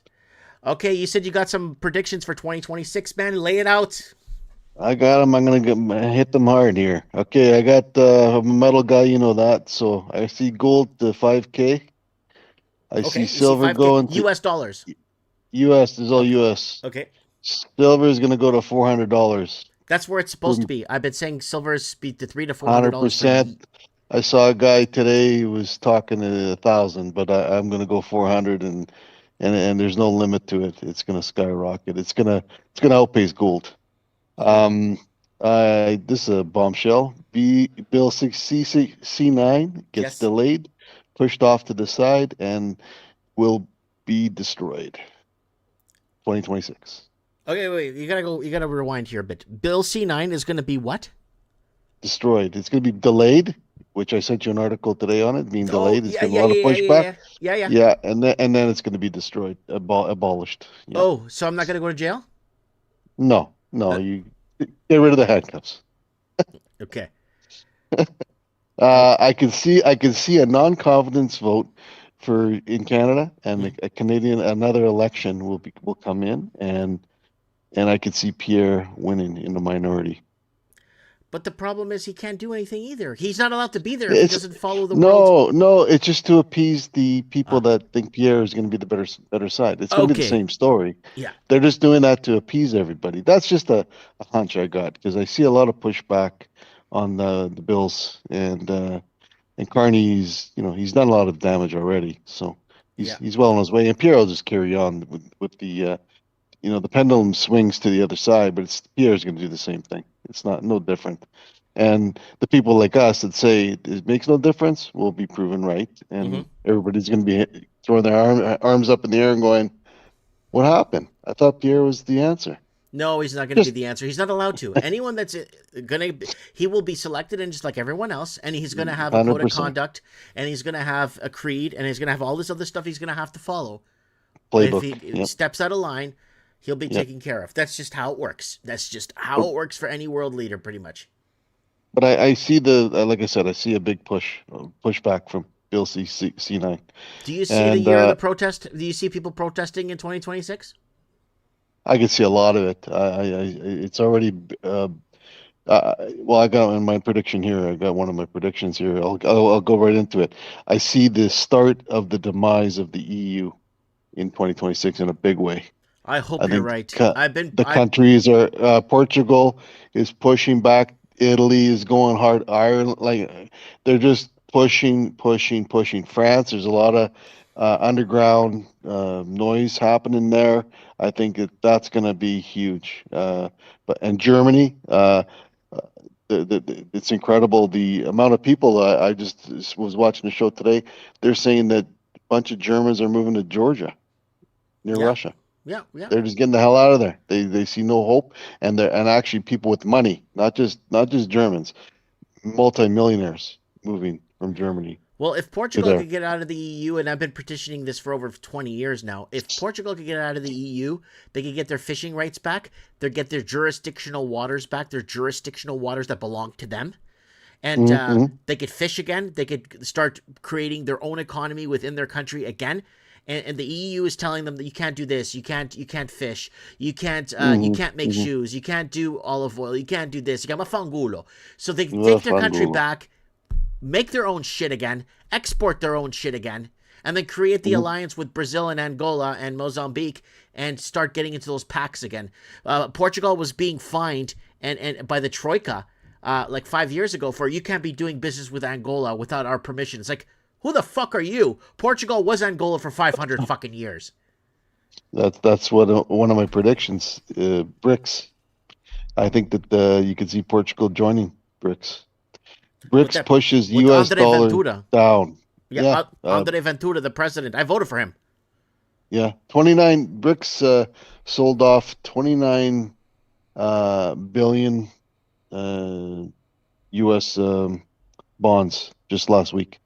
Wow. 29 billion. Like they're just pushing them hard. And they're buying gold with it.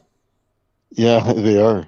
And You know, silver. we Silver. China and India are the two biggest buyers of silver. They're huge. did you know that we covered a video back in 2015, I think it was, that Russia and China were secretly selling U.S. treasuries to buy gold?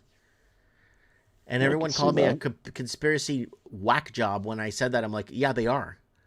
Well, it seems like you're reading my mind. Sorry, carry on. Sorry, hold on. I got somebody a question here. Where was it? Somebody asked about what about the bankers? Are they next? Are we going to see in Iceland? Remember when Iceland arrested all the bankers and put everyone in jail? Mm-hmm. Do you think we'll see that in Canada?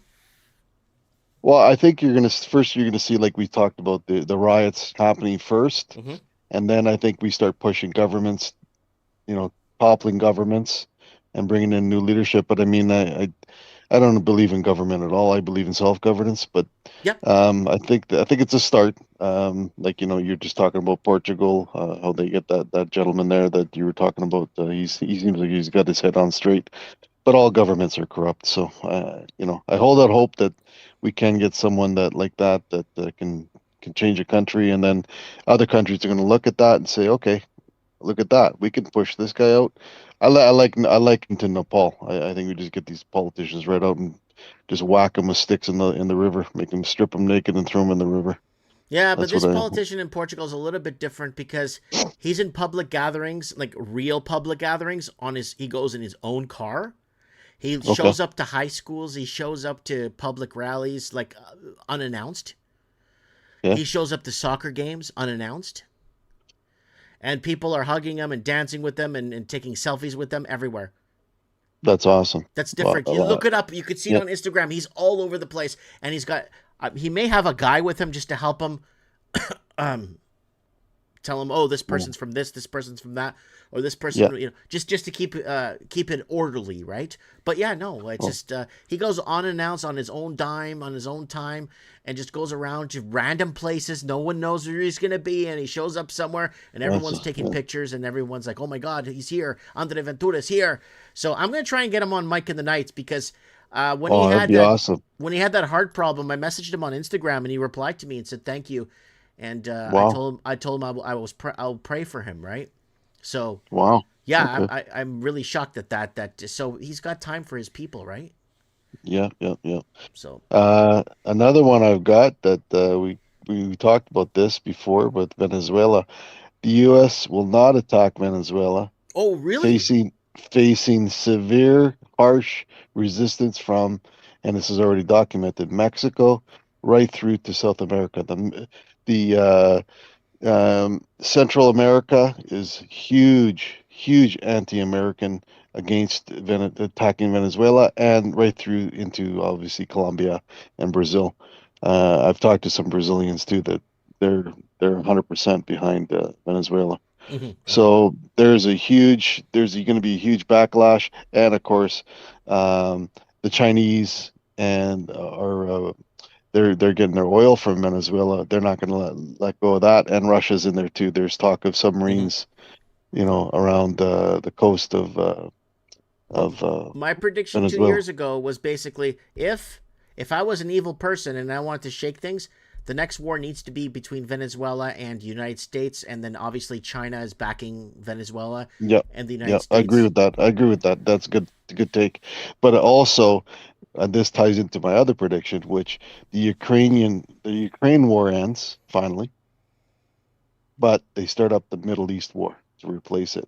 And that's why I think they're going to pivot from Venezuela to the Middle East for a war, because they do need a war. Oh, They they do need need to a keep war. this shit going. Yeah, they need to keep the shit going, like you said. But I think it's going to be the Middle East. I think they're going to ramp up the Middle East war again. That's where I think they're going to pivot to, because they can't get into Venezuela. Venezuela's too hot. It's too hot for them. And I think the Russians pulled out, or China pulled out of Syria. I just can't remember my facts there on that, but I think they pulled out their base. I think actually the Russians have their base still there, but they're pretty much out of Syria. So I think that the United States might pivot to there, and then they'll do an Iran-Israel war. They'll ramp that up, because I think that's where the last war on this earth is going to be there. And I think and it isn't going to end the earth, but I think it's going to be the last war. That's my prediction. And then Interesting. we have peace. Then we have peace. You think we'll Yeah. have peace? Oh yeah, 100%. Yeah, 100%. Anything else? I think no, that's it. Let someone That's else it. get predictions. Well, Yeah. let me see if I have any lights on. Hold on, let me see if there's any lights here. Called. This person called, this person called, this person called, this person called. Huh. The only person said that they were gonna call in was David Shu, and he never replied. And then Aussie Cheems in Australia, and Dano can't come on because he Oh, well, you know what? I want to get Paulo PDS10 on the show. PDS10, I still see him in the chat. So if he Right wants on. to go outside and smoke a cigarette, because I know it's like 21, 22, 23. It's like it's midnight there right now. So if he wants to go outside and smoke a cigarette and talk to us and give us his predictions, that would be good. I would like to get PDS10 too tonight on the show, because he's been very vocal in the chat, right? Yeah. Oh yeah, you're on YouTube. He's on Rumble. Sorry, so you're not seeing him too much in the chat, but yeah. You still there? I'm here. I'm here. Yeah. So Yeah, but like I said, I got a couple bombs, but I really feel that Canada, the UN, and that UNDRIP there. I was talking to a few lawyers on the weekend. That ain't gonna happen either. No chance at all. no. 0% chance actually. The UN is duping the natives as we speak into believing, and we've discussed this before. And there's a lot of loopholes that these lawyers are coming up with, that in the event that they even try, they're going to build. You can have different companies, holdings companies, and you can also do bear trusts, and bear trusts are impenetrable by this nonsense. So there's a lot of stuff that they can do. I got a $5 super chat from Nidotem888 saying the riots won't come. The American military will take over. Will take over its and Canada's governments arresting politicians, bureaucrats, and media. New election come. That's a fallacy too. A lot of people believe that the U.S. Army is so strong. They're spread You out know, so thin, boy. I don't know. They're too busy worrying about wearing high heel shoes in the military. The Russian army is so ready. I think was it Putin that said recently? He said, "You guys don't even know what we have, our capabilities. We haven't even used it at all in the Ukraine to be humane." So they have an arsenal there that is crazy powerful, and they can make missiles for like 1/100th of the cost the Americans make missiles, the same missile. Mm-hmm. And the missiles that and I watch some military analysts that they talk about the missiles that the Russians have do circles and cartwheels over what the Americans have. Dude, the Russians have superior missiles. North Korea Go does. North Korea's been actually assembling some big Yes. bangers too. North Korea. Yes, North Korea can hit anywhere in the States right now. Yeah, North Korea is putting together some good bangers. It's pretty scary. Oh, yeah, they got some serious bangers. But the Iran, what you saw with Iran bombing Israel, which they didn't show half the damage that they did on Israel. They destroyed parts of Israel, and that's Russian technology. They couldn't that Golden Dome or whatever the hell that stupid thing they call is. They cost $500 million a day to protect Israel. That wasn't even capable of protecting it from these missiles that they were shooting there. So yeah, no, and I think, like I said, they're going to try to open up that war again. But the United States can only they're broke, so they can only do so much. So I don't see it. Russia is booming. I mean, their economy's doing great compared to other parts of the world. So they bring on a war. They don't give a shit. They'll go for it and they'll win. So, and then they got Russia as their cousin. So that's right. Or not Russia, China. China. So they got the China. So they're joined at the hip. Those two. China's so in a population crisis. They have a population crisis in China, and I believe and I've been saying this for over 15 years, and I keep going back to old history books to try and reference what's going on. And when I say old history books, shit published in the 1700s in Latin, okay? And they're telling me the population of China, what was recorded then, it wasn't even called China then, it was called dynasties at the time. And that time, there's no way it could add up. And in World War I, after World War I, and all this other shit that was happening in China with famine, all this place, it's fucking possible that they say they have over 1 billion people. I believe China has 400 million people, Dino, and 200 million of them are over 65, buddy. They're in a crisis right now. I have this feeling that this is happening, and this is why China's going to push for war. Well, you think you hit that one book said 1939 or 1918 had 78 million China? What was that number? No, that was, on your video. If you rewatch the video, I think it was, I showed the book too. I think it was 18. Yeah. No, 1902. It was just before World War I. 19 something. It was just before World War I. Yeah. Yeah. And that book was mentioning the 4 or 5 crises that China went through. Yeah.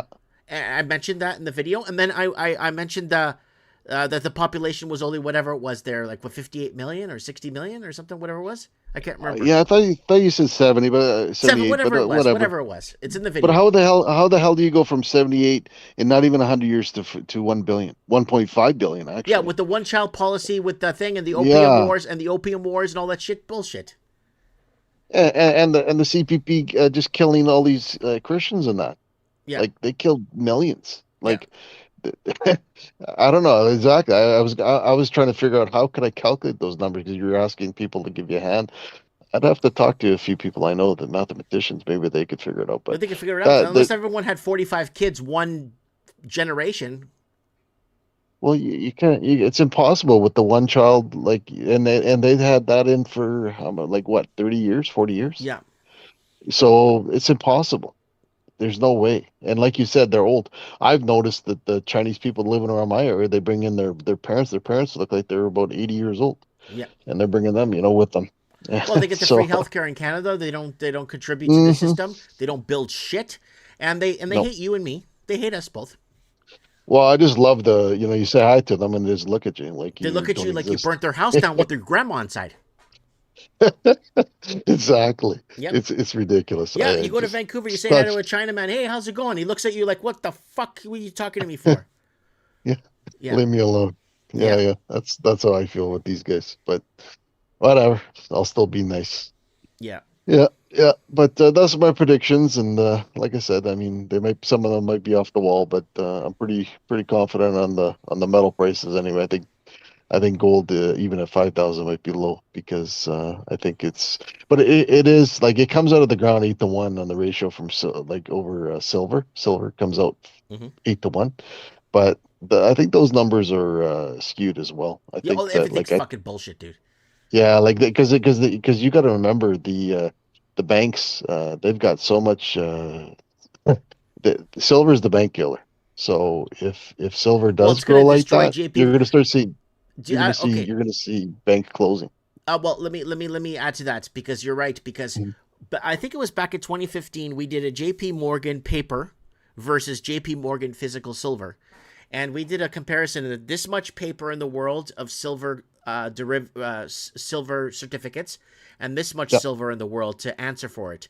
There's not enough physical silver on Earth to cover J.P. Morgan's spread of silver contracts they gave out to people. We were talking about that in 2015, Dino. Yeah. No, you were ahead of it It's because like, they yeah. yeah. I was gonna say the Swiss bank has the biggest amount of like they would just be disintegrated. Like people would go broke like overnight Mm-hmm. just from that bank. That had any bank accounts there. I forget the name of the bank. Credit Suisse. Mm-hmm. They have the biggest silver. Whatchamacallit, I can't even use the word. Reserve. Can't even think of the word. No, it's a term that they use they basically leverage it. Like one bank buys it, they sell it to another bank, and then they play back and forth. They play ping pong, right, with Mm-hmm. the asset, right? It's all just paper shuffles, right? Mm-hmm. And so that now it's coming to a light that they don't have that silver because people are calling it in. I Yeah, want people my are calling physical it in. silver. Yeah, that's why I tell people do not like. I know a guy who's bought like $3 million in paper. So I go, you're crazy, man. Like, just buy the physical. Yep. You gotta buy physical silver. I know it's hard to store, and there are places that will take it. I don't trust them even, but I tell people make sure you get physical silver. Mm-hmm. You can buy paper, buy some paper. That's fine if you want to. You take the chance, you lose it, whatever. But if you have the physical, you're always secure. And Yeah. that's why I always, that's my advice to people. And I know In Sandy was asking 2013, tonight. in Yep. 2013, I could find the video. I'm going to find the video, send you the link. We actually covered the bank, Deutsche Bank. People are calling in their physical gold, and Deutsche Bank is saying it's in the mail. We're not sending it to you. We're not, or we don't have Yep. it right Yep. now. And that was already happened. That was like 2012, 2013, that video. And we were talking about how Deutsche Bank was having gold issues, right? Yep. So, Yep. and then at Uh, that there- time, America was Deutsche Bank was calling America and saying we want our gold back, and they're splitting these gold bars in half, and there's tungsten inside. Yeah, Well, yeah. there's a guy in Australia that he uncovered a ring like that where this outfit you put your physical silver there, right? Mhm. And then you go, okay, well, I want to go look at my silver, and they go, well, you can't come here, sir. It's private. Well, no, okay, then I want my silver. Oh, okay, we'll come Tuesday, next Tuesday, right? Then the guy comes next Tuesday. Oh, no, we don't have it. And then what they do is they have to go to the other place to grab that silver from the other place and put it in with this other, the amount that is there. And then they go, okay, here's your silver. So now they've taken it from Johnny to pay Mary. And now, so Mary's got the loot, but then it's kind of like a little Ponzi scheme. Eventually they're going to run out of silver. Yep. Right? Physical Again, silver. paper certificates, but just J.P. Morgan alone. I'm not picking on J.P. Morgan, but J.P. Morgan alone.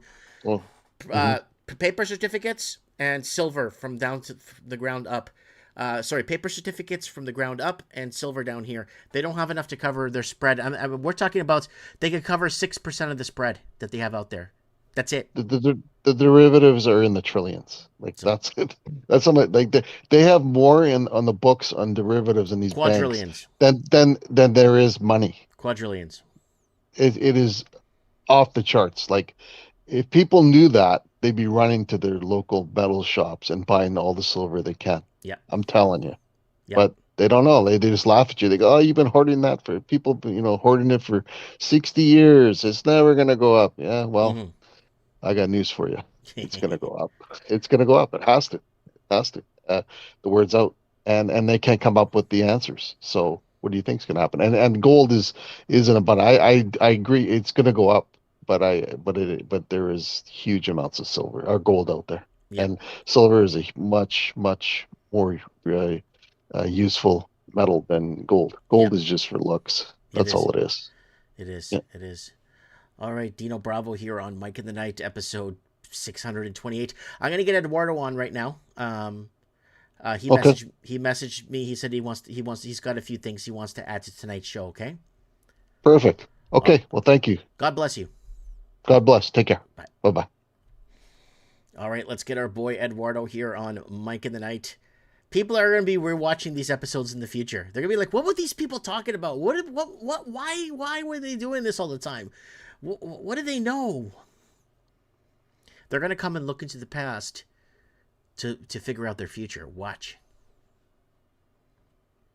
All right, let's get Eduardo on.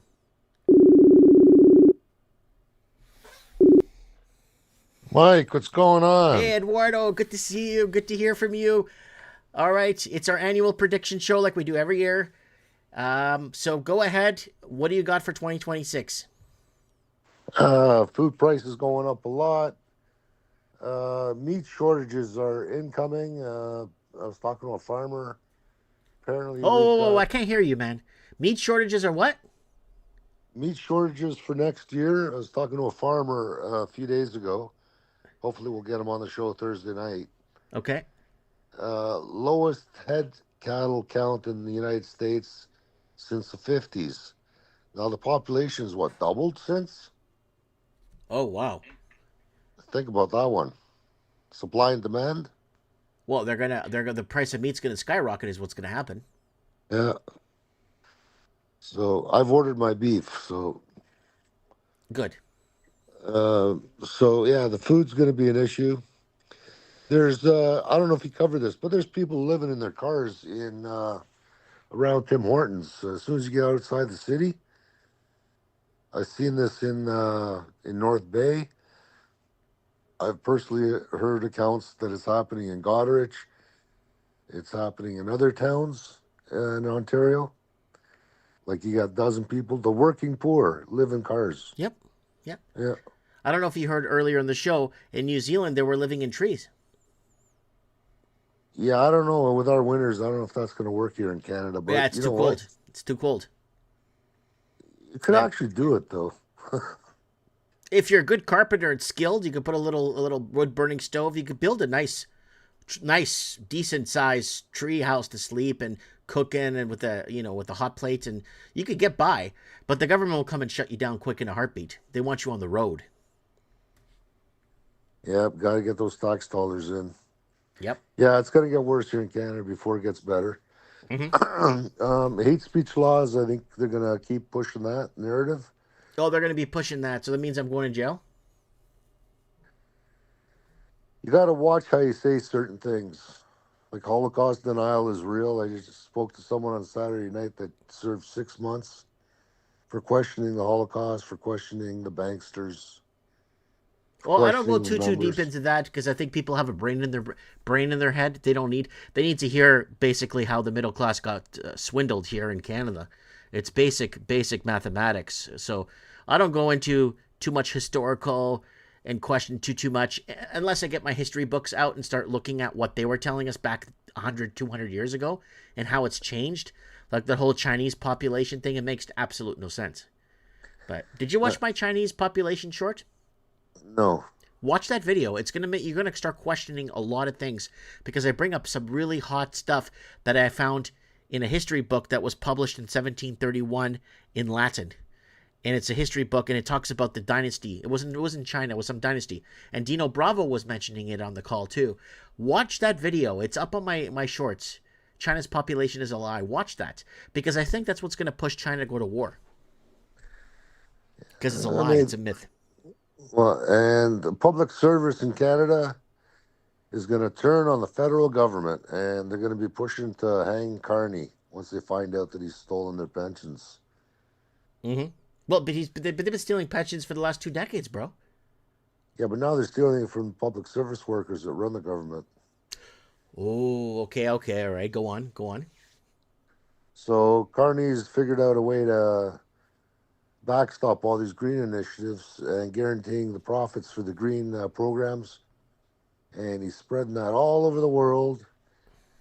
And he's going to guarantee the incomes for these green money laundering schemes. And he's going to backstop it with Canadian pensions. So guys can't lose. Put money into this endless pit so I can become a billionaire. Mm-hmm. And we're just going to get out. People haven't figured it out yet, but a lot of people going to be getting their elbows up against Carney. I don't think he's going to last till 27. Okay, go I on. think they're going to chase him out of the country over the pensions. Mm-hmm. And what else? Yeah, gold and silver going up a lot higher. Well, I hope God hears you. Because there's a I lot can't of us, there's a lot of people that have been squirreling away silver here and there and a little bit of gold here and there. And I hope God hears you. I hope it does go up for a lot of people. A lot of people on this side of the fence will do well and they can feed their families. Well, if you bought gold 3 years ago, you've more than doubled your money, gold and silver. Mm-hmm. So that's not bad. And I think that's just the tip of the iceberg. And with BRICS, all the BRICS country buying up all the gold and all the silver being used up in solar panels and EV cars. Oh, Yeah. that's the other thing. Mm. With all this stupid AI crap, they're going to need electricity left, right, and center for these AI, for this artificial intelligence. Yeah. Where are all the EV cars going to be getting their power from? Well, it's going to come from heaven. It's coming from heaven. You don't know that? Yeah, okay. I don't know. But, I'm just being a joker. Gas is not going away. Gas cars are not going away. Mm-hmm. So that's it, Mike. That's all you got? What time is it there? It's 12:30. I got to work tomorrow morning. Okay, go to sleep. We'll talk soon. Later. God bless. Bye. All right, that's Eduardo listening to Mike in the Night in bed. Yeah, a lot of people listen to this show in bed tonight. All right, it looks like we got most of the callers that were supposed to call in made their calls. I don't have no requests. All right, so I didn't turn anyone. There's no one turned down. Let me just double check. No requests. Nothing's lighting up. Perfect. Perfect. It looks like we got everybody on tonight's show. And we managed to do it within 3 hours and 41 minutes here on Mike in the Night. Thank you guys for being here tonight and being part of the show. Guys, if you want to support the transmission, we are self-funded by you guys. So we don't have, we're not getting paid to be here, basically. I'm just here to have some fun with you guys. And oh God, where is it? So number one question I get asked, where do I find more episodes of Mike in the Night? I want to hear more of your callers and people and shows. And here it is right here, mikeinthenight.org. You'll find pretty much just working on every episode, getting every episode there for you guys. And then let's go over to episode 583 of Mike in the Night. That is our 2025 prediction show that we made for 2024. Sorry, made in 2024 for 2025. Let's take a little listen. Miami Beach. And he owns a gold and silver, kind of store. And his question is, will gold prices break new records in 2025 amid ongoing economic instability? Oh, I bought $1,200 in silver today. Silver's going to be the metal of 2025. Gold, you know what? I hope gold. I got gold too, but gold's going to probably. I see that they're saying $3,000. They said $3,000 by the end of the year. I don't know. I don't know if I see that happening. The Democrats are still in power. So that's 2025. Year 20. Mike of the Night 583, and then Mike of the Night 537. For a lockdown, like he was talking about. The internet might not go down because the deep state wants it down. It might go down because somebody else takes it down. We have all the prediction show. Most of them are up. Here's 2022. On that second shot, I kid you not, my heart started to skip beats and stuff. Like I was feeling very, very ill. And I had cold shivers and things. So that was Ralphie there. That's Mike in the Night 472. So I'm working to get these episodes back in line for you guys on mikeinthenight.org. And you could tune into older shows and find out what we were talking about and predicting back in the day there. And yeah, anyways. All right, guys. And if you want to buy me a coffee, guys, you could buy me a coffee. I left a link in the description. If you're watching this on replay, go ahead and buy your boy a coffee. I really appreciate it very much. I want to thank the one coffee we got tonight from where'd it go? From Heather. Thank you, Heather, for the coffee. I really appreciate it very much. Thanks, guys, and thanks for the callers, and thanks for everyone on our 9th annual prediction show. Thanks for being here. Anyways, take care, guys, and if you can't take care, stay safe. Mike Martin's here. I have spoken.